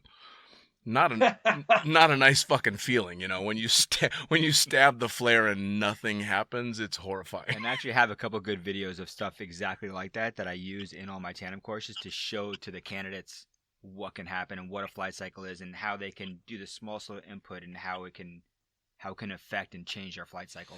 So it's good. It's good. It's good that you guys we have the same thing. We have the same thing. We have videos, and we have them on rears, and people, doing full somersaults on landing just because of flight cycles and stuff. Oh, yeah. Well, shit. I learned, unfortunately, what a flight cycle was in a negative way very, very low in the sport, because I think I had maybe I want to say less than 30 jumps at the time, and I was jumping. I learned in Las Vegas, and we drive down to Paris Valley was the only big drop zone, turbine drop zone, and we drove all the way down there with the instructors that had taught myself and a couple other people how to jump. And I was getting ready to go rent a rig, and one of the instructors says, "Hey, don't worry, I got a rig that'll fit you. It's got a real docile canopy." Well, I got 25 or so jumps at the time. So, all right, cool. He's an instructor. He says docile. Well, it turned out to be a Turbo Z165. Right? So it's one of these fucking half and half bullshit canopies. And so the rig fit nice and pretty and everything. And I'm too stupid to know any better. So I go out and jump and I pitch this thing. And of course, as soon as I'm under an open canopy, I'm going faster with brake stowed than I've ever fucking gone. I released the brakes and shit my pants. You know, I mean, that's exactly how you knew where I was. And as I come in base to final, I did exactly what you would expect somebody with sub 30 jumps to do. I stabbed the fucking toggles in a panic flare way too high. And then, of course, what did I do? I let up. Right back up. I let up and right back down. Exactly. And I drilled myself into the ground. And standing there on a fucking broken leg, I went, oh, so don't do that? Cool. You know, he learned real quick.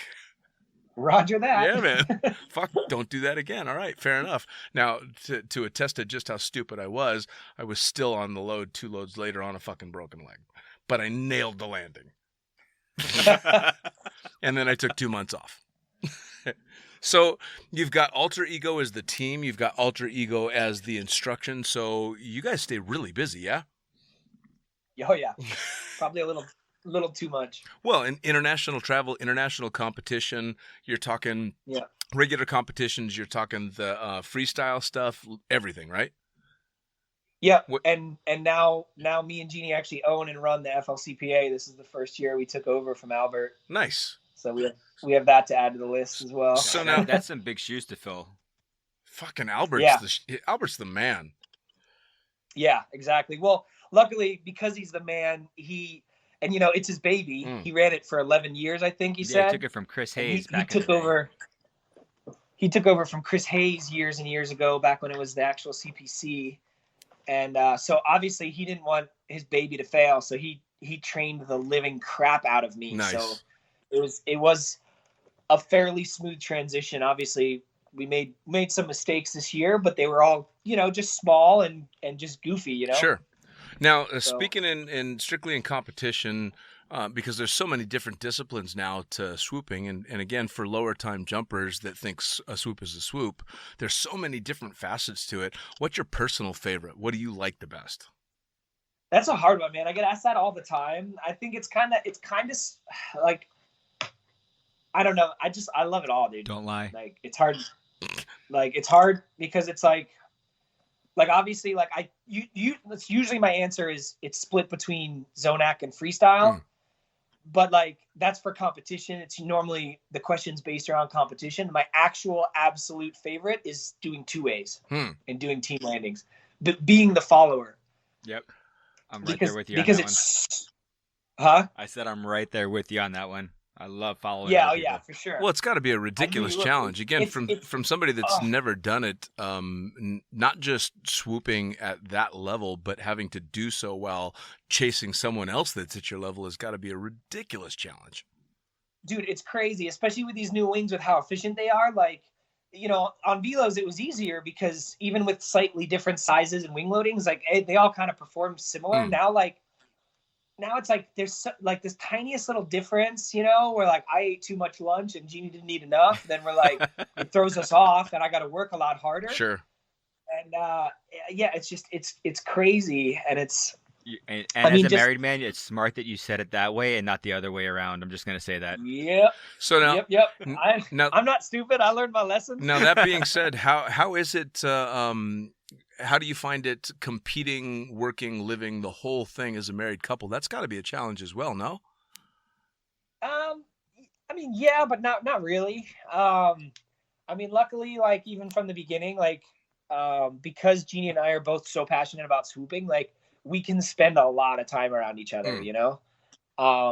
And like, if we're on a, you know, even in the first couple of years, like when we were on a road trip in the car, like all we would do was talk about swooping for hours in the car on the way to where we were going, you know? So like we can spend a lot of time, and like obviously that's not all we talk about. Sure. But So you're codependent obsessive about swooping, which is good. yeah. So I mean, yeah, of course it gets challenging. You know, just it was hard to find a balance on how to coach her. In the beginning when we were just dating, I had to be a lot nicer, and that equated to her not listening. Sure. And she had some really bad injuries, like even a life flight into like 4 days in the hospital, like really bad. And she had a bunch. That was kind of the culmination because she kept kind of having the same issues and would not listen. Sure. She listened. She was like that bad student you get where this is how you go fast, but this is how you control it and be safe. And they go, yeah, that's cool. How do you go fast again? Right. Can you explain that again? I like, and just the downsizing too quickly. Sure. Well, it's funny. Now, I was going to say we've had this exact conversation with Junior and Patrick K, who refuses. He's like, fuck no, I'm not teaching my wife shit. Curt is very accustomed to hanging out with Pat. Yep. I could tell you a good story about that as well. Yeah, I mean, and it's funny because obviously you guys have had to take different roads. Being on a team with your wife and then Pat going no, fucking yeah, all the fun jumpers that way, go. Yeah, so I mean that's where, I mean that's the only part that we kind of argue about really is the coaching side of trying to coach her, because I had to coach her, right? Like I can't not. Sure. When Nick was on the team, like he would coach her a lot because he didn't have to do much because she'd already heard everything from me. So all he would have to do is kind of step in and say the same thing in a very short version, and then she would be able to go do it because she had all the background knowledge. Sure. She just was stubborn and just so you know, Jeannie's a natural redhead, and we all know redheads are the most stubborn people you've ever fucking met in your life. Well, and I mean, in her defense or in anybody's defense that has been coached by a significant other, it's really tough to take instruction from somebody that's seen your O-face. Yeah. You know, I know, I agree. It's really tough to wait a second. I've seen you there. I fucking know you, and now you're telling me what to do. Well, yeah, and the other problem too, even on the coach side, for myself, I can say is, when it's someone like that, we all know the filter kind of drops to a very, very, small amount. Sure. So you kind of say stuff that you sure as hell wouldn't say to a regular student. Absolutely. And then that makes everything way worse. Of course. And that's probably the best way I've ever heard it say is you're so comfortable with that person that you can say things to them that you wouldn't normally say to another student. I've never actually heard somebody put it like that, but that's exactly hitting the nail on the head. That's the main problem is either you're super nice and you act like they're a regular student, then they don't listen because of that. Sure. Then you learn to drop the filter, and but it's a balance. You got to drop. You got to make sure there's a filter there. Right. Just, well, because if you drop the filter completely, I suppose the easiest way to look at it is if you were on the outside listening to a conversation and all you're thinking is, fuck, that guy's a dick. Then, yes. And that's exactly how it would seem from the outside. But of course, to a couple, it's not that way. It's just you trying to get your point across. Yeah, and we do run into that issue because we're always around each other. We literally are around each other 24 hours a day, 7 days. Sure. Like we never take separate trips ever. We're lucky in that way. But so we're always at drop zones. So like if she needs to hear something, I'll say it to her when we're training because she needs to hear it to get better and accomplish her goals. And I want to see her accomplish her goals probably more than she wants to accomplish them herself, sure. Right? So I'll be a dick and say what I need to because then she's going to learn it. And then at the drop zones, we kind of run into that where people are like, man, he's an asshole when he's coaching it. Well, I'll tell you. And it's like, yeah, I tried for years to not be. I'll tell you and what, we though. found that if I'm a dick, she listens. Yeah, well, and especially having overcome the injuries that she's had and to continue not just to skydive, but to compete at the level that she's at is really impressive, and part of that has to be that, I mean, it's a tacky phrase, but it works, the tough love scenario to really, it is, to punch it home. And it's not any detriment to her. It's you're taking the skill that you've already earned and, imparting it to her in a maybe harsher than normal way because it sinks in. And the one thing, exactly. The one thing about swooping side of it is it's mostly a male-dominated sport. Oh, yeah. There's been very few females that have come up through and really succeeded and really shown the determination to push through. I mean, there's a very few handful. I'm talking about, I think originally it was Kashiki, Jessica Edgington. You got Kashiki, yeah. Yep, Cornelia and Jeannie are some of the few, and now we're starting to see more and more female swoopers out there that are really starting to push and drive hard for it. You've got Olga that's out in Dubai, and some other people that are really starting to push hard, and it's nice to see. It's fucking cool because there's literally no reason that a woman couldn't be a gold medalist swooper and kick every guy's ass out there. Hence Cornelia. Male female has nothing to do with it. It's simply skill and training and all that, which is fucking awesome. To be able to see a truly level playing field is fantastic. And the other thing to keep in mind too is so females are obviously very different, and their minds work differently and all that stuff, which it's just different. It's fine. It is what it is. They just have to train different, sure. And coaching Jeannie too, that's what we had to figure out was she can't necessarily think like me. Sure. Because she's a female. She doesn't think like a man. Like it's not one better than the other. And that's where everyone takes all this crap nowadays. Everyone just wants to get offended, and different doesn't mean better or worse. Right. It's just different. That's the biggest you have to thing figure too. Out how to work your way around that. And well, you guys have done a pretty good job of it, though. For as long as I've been in skydiving, I have not just taken lessons from, but looked up to women in the sport because, quite frankly, there's ridiculously amazing female skydivers in every discipline that can just wipe the floor with me.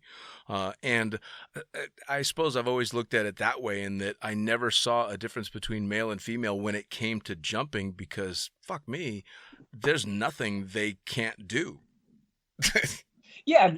And one of the things, I mean, Jeannie's been on a lot of boards and stuff, and she was on the USPA was trying to figure out what to do with the records and transgender people, especially. Sure.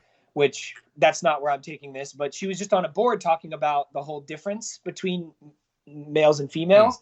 And the biggest thing the board figured out was swooping is so different because the female competitors that compete in free fall and stuff, they don't have to worry about getting as injured as we do, and even just literally going in, they have to worry about getting hit, and they've got knocked out or taken a knee to the temple and got concussions in free fall during training and competing and stuff. But it's not the same level that swooping is intense. Sure. To roll out that tight and that low, I mean, to do well in a comp, I mean, I'm still pretty damn close to being like almost scared every time I snap, because you're just so tight and you're so low, and that's how you get the power. Sure.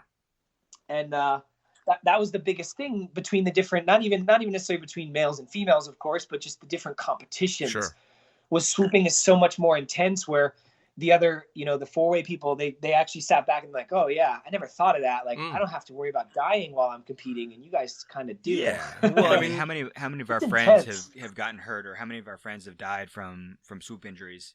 How many times have you hit the ground hard? I know I've done it a couple times coming up through the years, and it's just one of those things. It's we know and we expect for that to possibly happen, and we try to do the best we can to push hard and not have it happen. Well, in regard to any discipline in skydiving, there's no discipline in skydiving that's closer to that razor's edge.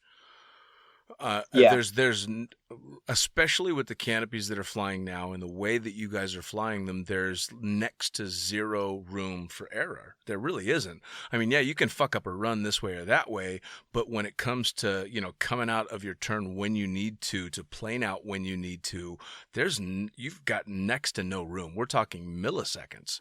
And Yeah. You know, I mean, those milliseconds on an 8-way or a 4-way or a free fly is the difference between a point and not getting that point, not a difference between a hospital stay or a podium. Yeah. You know, that's the big difference. Yeah, me and Jeannie are really annoying to our container sponsors.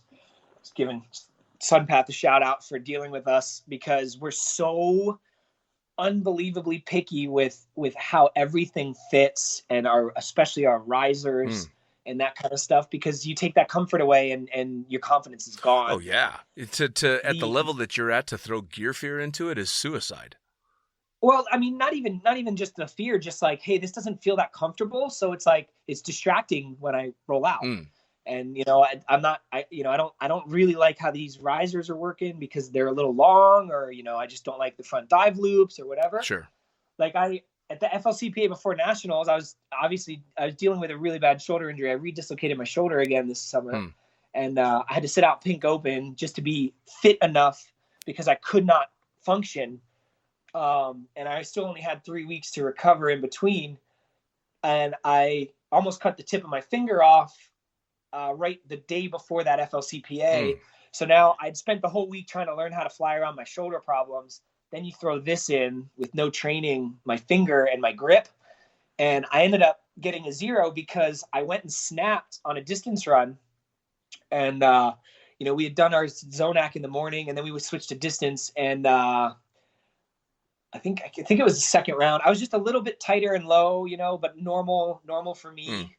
But I was so uncomfortable when I snapped because my whole right arm just wasn't working properly. Sure. I went straight to toggles. Oof. Like I just like almost before I even finished the rotation, you know, with 30 degrees left, I just went straight to toggles because I just felt so uncomfortable and out of control that I'm like, dude, I can't handle this. I went to toggles. A half a second after I finished the turn, I'm like, I didn't need to do that, you know, like I was fine, but you just take that comfort away and you just lose all your confidence. Sure. As somebody who's known you for like 12 to 13 years, would you please just stop hurting yourself, for Christ's sake? No, it's how I did it. I like that. No, fuck you. I'm not going to stop hurting myself. Trust me, I wish I could, but no, it's your process. Kind of just part of pushing. You know? It's your process. I know how I feel at 41. Dean knows how he feels now at the big 5-0. When you get up towards our age, man, everything hurts more. Just ease up just a little bit. Why you got to out me like that? I mean, you're an old man. Fuck off, man. Why you got to out me like that? Like, people need to know how old I am. Fuck off. Bro, so I've already come to the realization where I'm gonna need to work out like a monster my entire life, or I'm gonna be in a lot of pain. Yep. Oh yeah. No. That does make a difference. Well, if it makes you feel any better, that's the right decision, because I'm at that age, and the only reason I'm not in pain is because I've worked out my whole fucking life. Yeah. That's the only reason I'm not in daily agony, is because I kept at it. You know, overcoming injuries not nearly as cool as yours, for sure. Now. Well, and I mean, like, after, you know, for the past 3 seasons, this shoulder injury I keep getting re-injured in a different way, just because my shoulder's compromised. But like, because I have to physio so much just to be able to jump, like the last 3 winters, I've gotten in the best shape of my life. Sure. And I kept pushing it up. And then I get injured and it goes backwards pretty hard. Yeah. Oh yeah. I mean, dude, stuff stopped hurting. One of the most painful years of my competing was 2013, and I was 25 years old. It had nothing to do with age. I was the most out of shape because I was kind of riding that college track shape for too long and not working out hard enough. And then I got hurt that year a lot.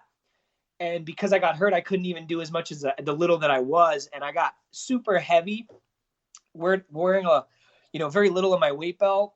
And because there's rules on that. And then, you know, everything hurt. Sure. You know, distance training hurt even when I was landing properly, and just everything hurt. I was 25 years old. Yeah. That's bad. Oh yeah. You know, it's funny how quick your body will tell you, all right, keep on this path, and this is what you got waiting for you.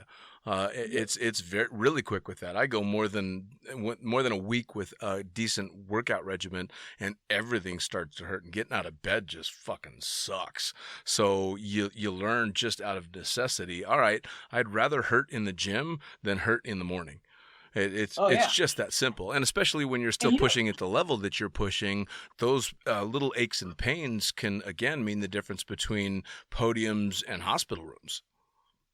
Exactly. And I hear so many motorcycle racers talk about like their worst fear is losing a race because of their fitness level. Yeah. You know? And I'm like, wow, that makes a lot of sense. Like, that's my thing too, is like, I don't want to lose a comp because I'm not fit enough. And I mean, that could even just be, I mean, you know, it's mentally fatiguing having that much adrenaline all the time in training. Sure. Like that's a thing. I forget exactly what they call it. It's adrenaline deprivation, I think, or something. Like, it's a legitimate thing.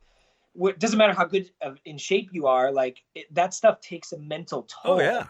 So if you're not in good shape, like you roll into a meet not only physically tired but mentally tired, and you're gonna get hurt. Let alone do that. Yeah, it's not even a matter of winning or losing at that point. You're gonna fuck yourself up. And if it's not this competition, it's gonna be the next one for sure.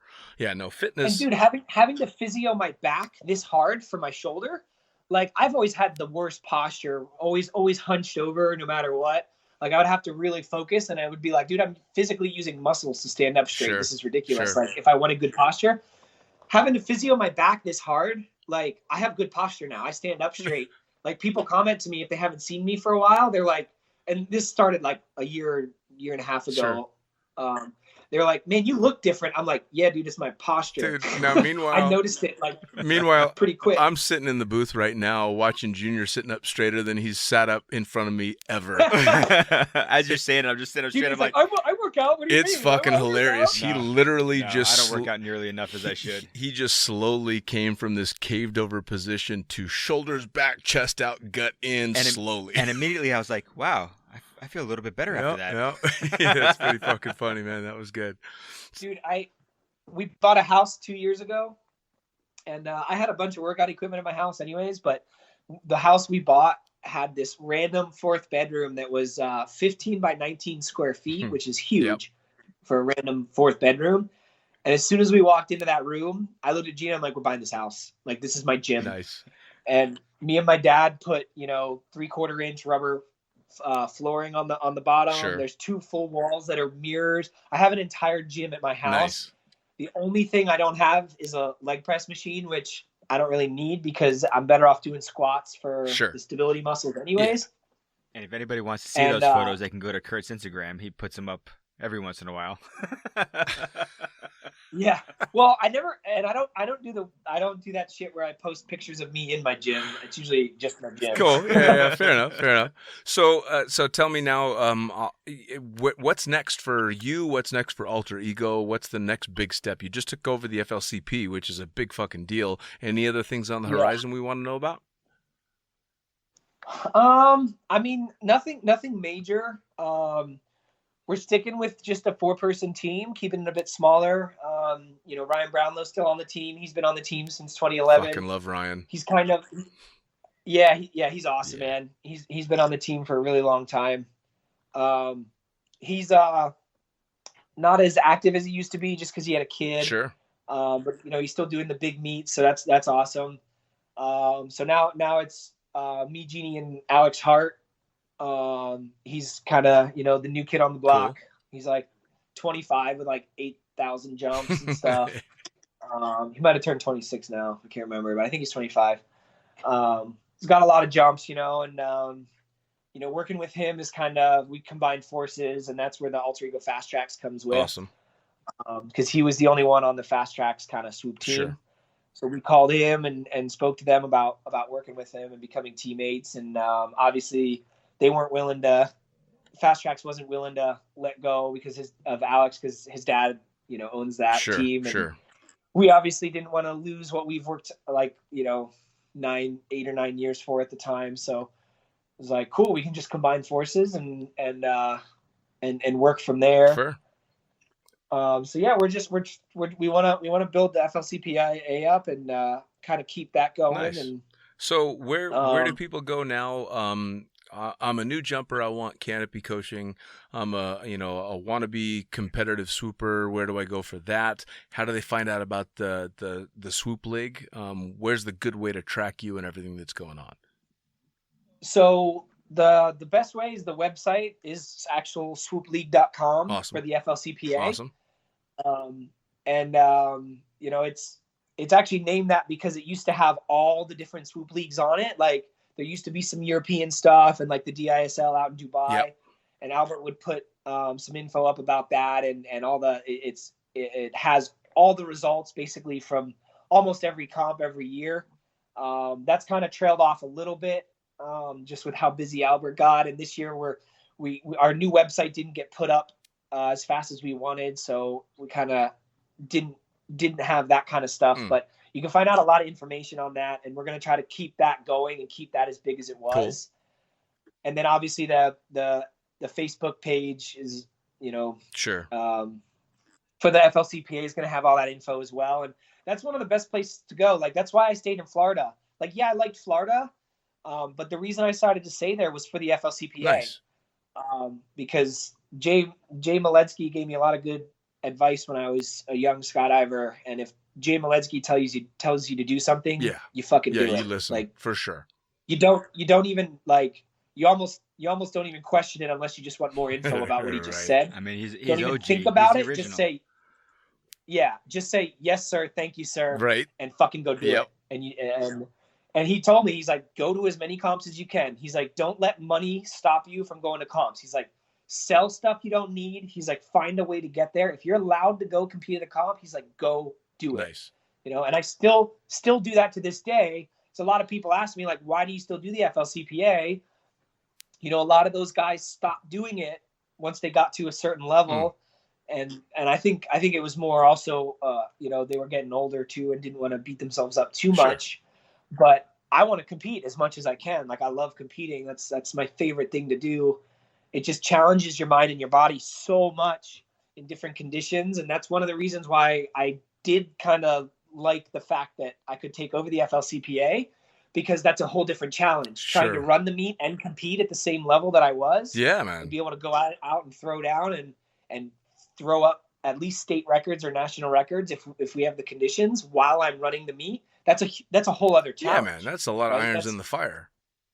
Yeah. And like, obviously I still did really well. I won all 4 of the first meets. The only reason I couldn't even put a effort in the last one was because of some serious injuries. So it was nice.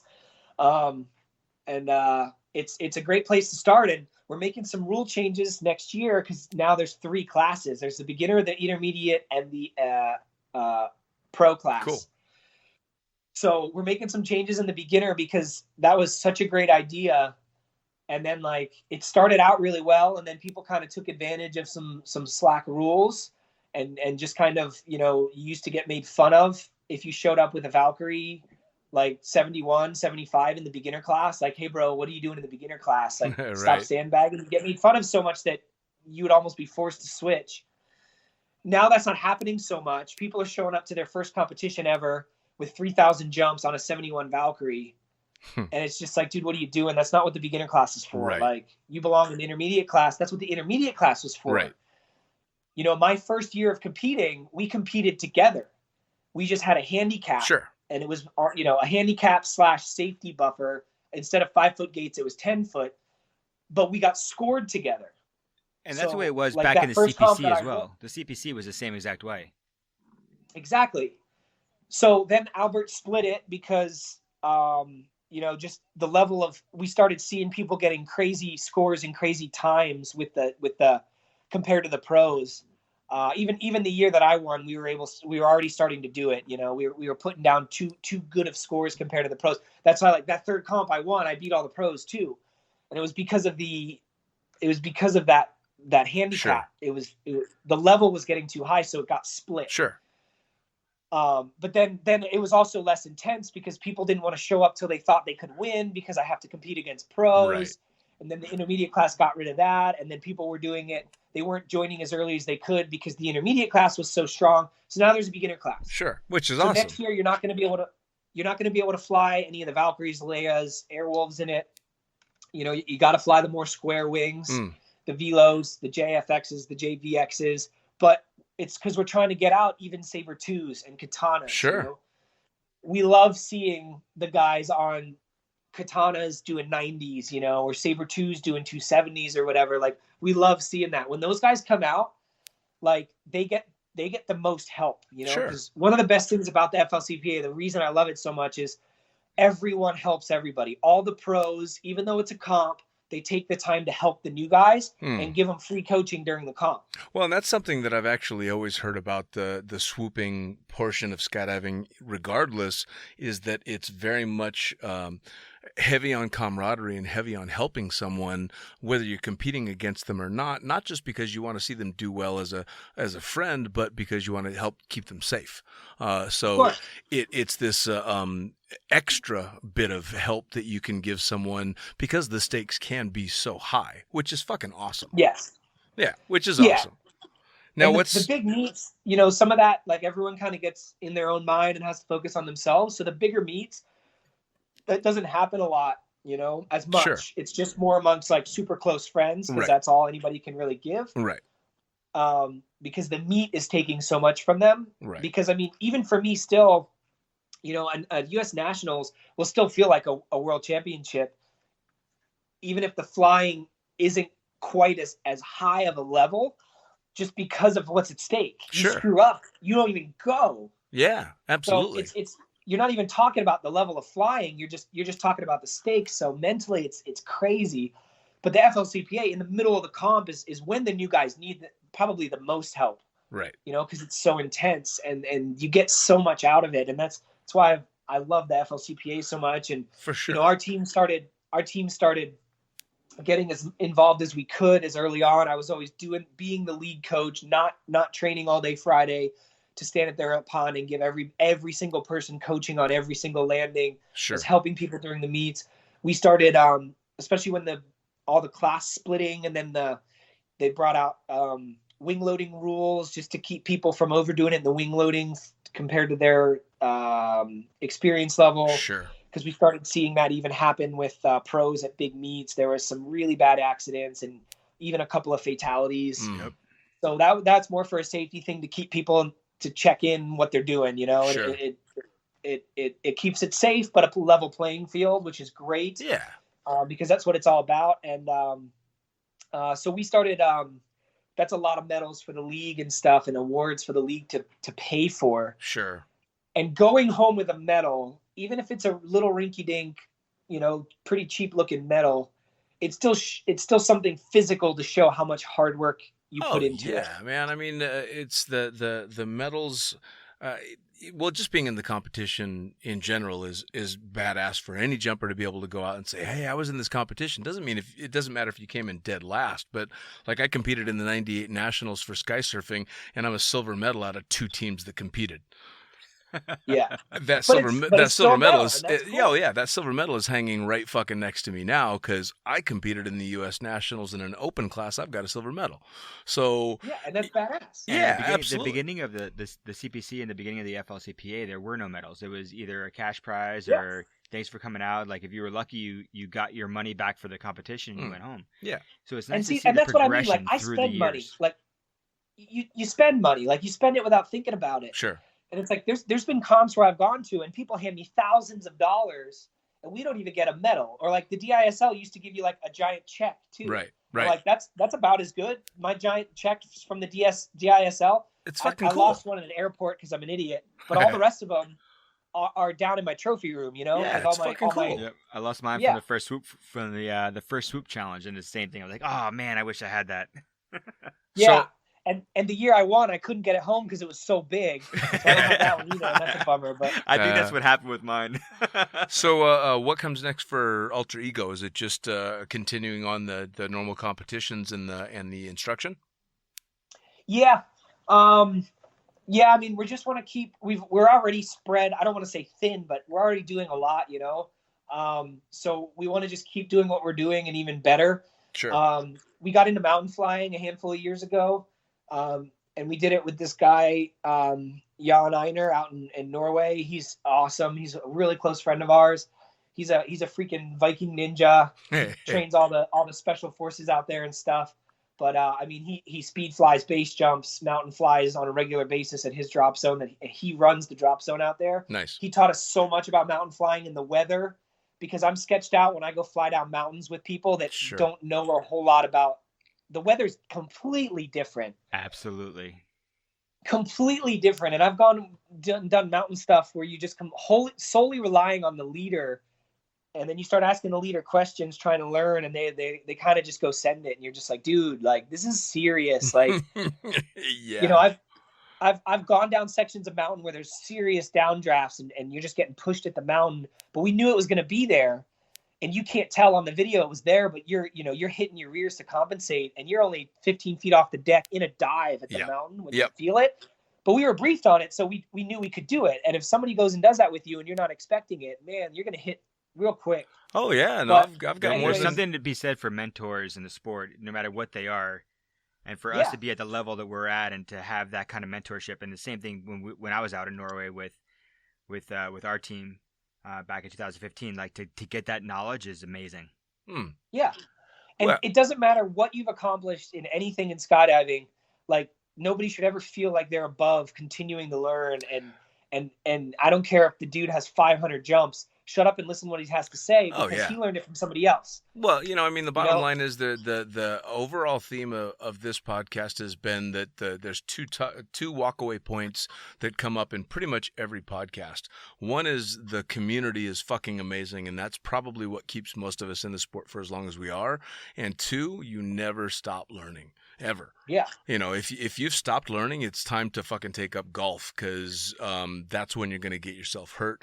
That's when you're going to get yourself killed. You're always learning, and somebody always knows more than you.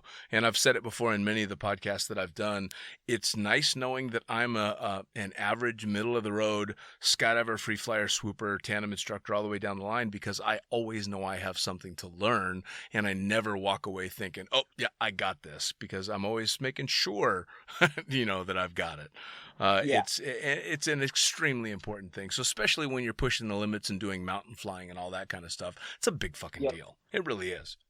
Now, and even just with swooping too. I mean, I think one of the rays I've kind of gotten away with any like completely serious gnarly injuries, knock on wood, but it's always because I've never gotten overconfident with it.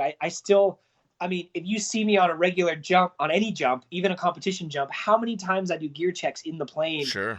Like, dude, complacency is what fucks everyone up. Oh, absolutely. Well, and it's like, I never lose sight of how easy it is, no matter how good you are at swooping, how many accolades you have, whatever it is, like, all it takes is one stupid mistake and me not being on my game and paying attention, or just being distracted by something that happened at home, or something somebody said while I'm swooping. And sure. blah, blah, blah. Or you telling somebody not to have a cutaway right before you exit the airplane.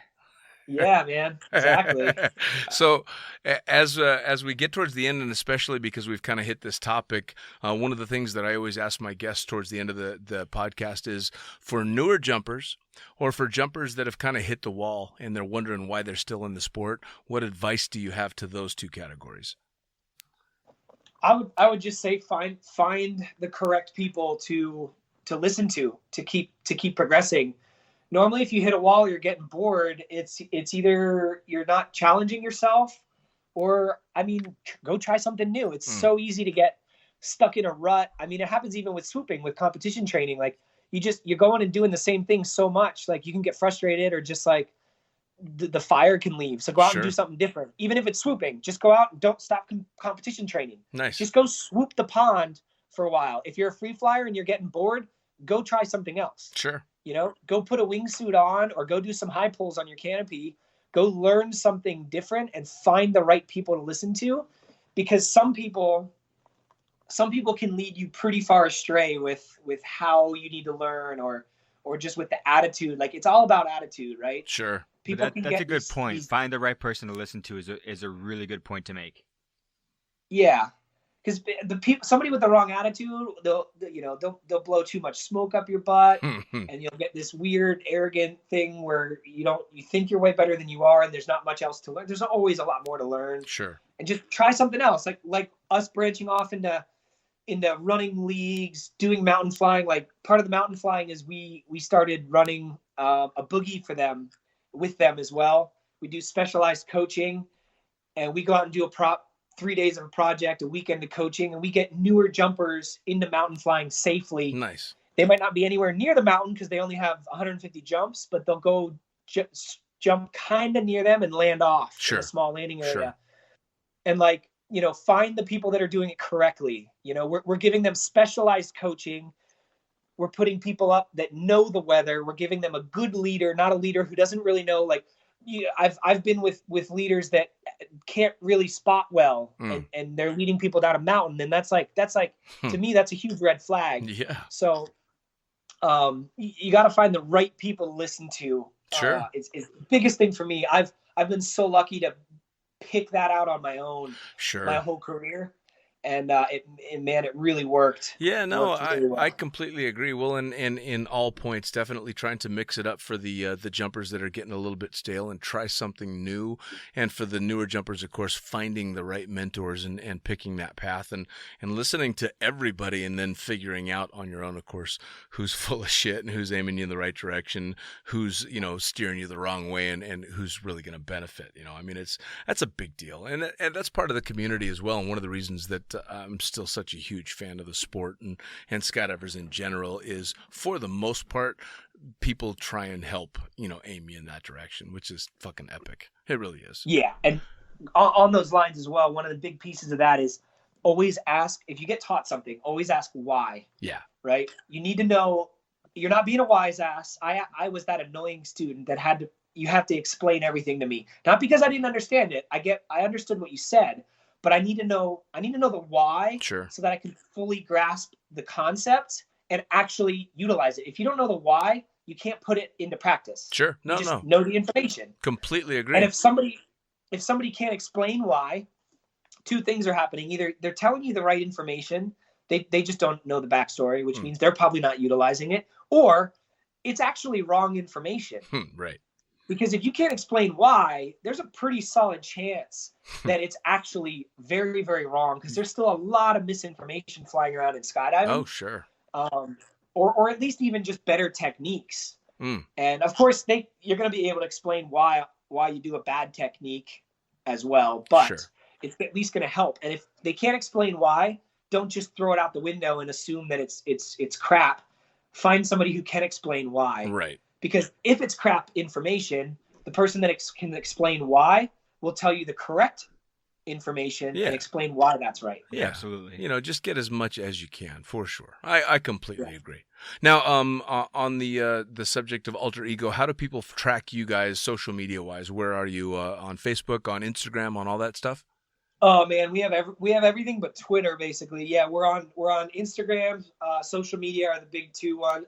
And then our website as well, which is thealteregoproject.com. Okay. And then of course me and Jeannie have our personal pages. On Facebook, we have our athlete pages. And then we have the team page, the Alter Ego Project coaching canopy school page. We have the FLCPA pages for every single one of those. Awesome. So any one of those outlets, there's a contact form for the FLCPA website and for Alter Ego. That goes to me and Jeannie. So any one of those we check all the time. Awesome. Awesome. And for anybody that's listening to the podcast, you will find links to all the different ways to get a hold of both the FLCPA as well as Alter Ego, so that you can track everything that's going on. Keep an eye on competitions. Keep an eye on whether you want to compete, whether you want to learn, the whole 9 yards. And I'll tell you what, Curt, I cannot thank you enough for taking the time to sit down and talk to me. I guarantee this podcast is going to be one of the ones people are definitely going to want to listen into. Really fucking cool stuff. Cool, man. Yeah, thanks for having me. Yeah, man. You caught me at the right times. I'm not jumping for the next 5 weeks. Perfect. Perfect. Buddy, it was really good talking to you. I can't wait to see you again. I'm sure at competition at some point we'll run into each other. Hell yeah, man. We do it all the time. So all right. Well, perfect. I mean, the best of the wife, and can't wait to see you guys. To Curt on the line. Yeah, same here. To Curt on the line and to Junior sitting here, gentlemen, thank you so much for the time, man. It's been fucking fantastic. Take it easy. Well, there you have it. Another episode of the Lunatic Fringe podcast, brought to you as always by, well, wait, not as always, actually. Brought to you now by Gyro.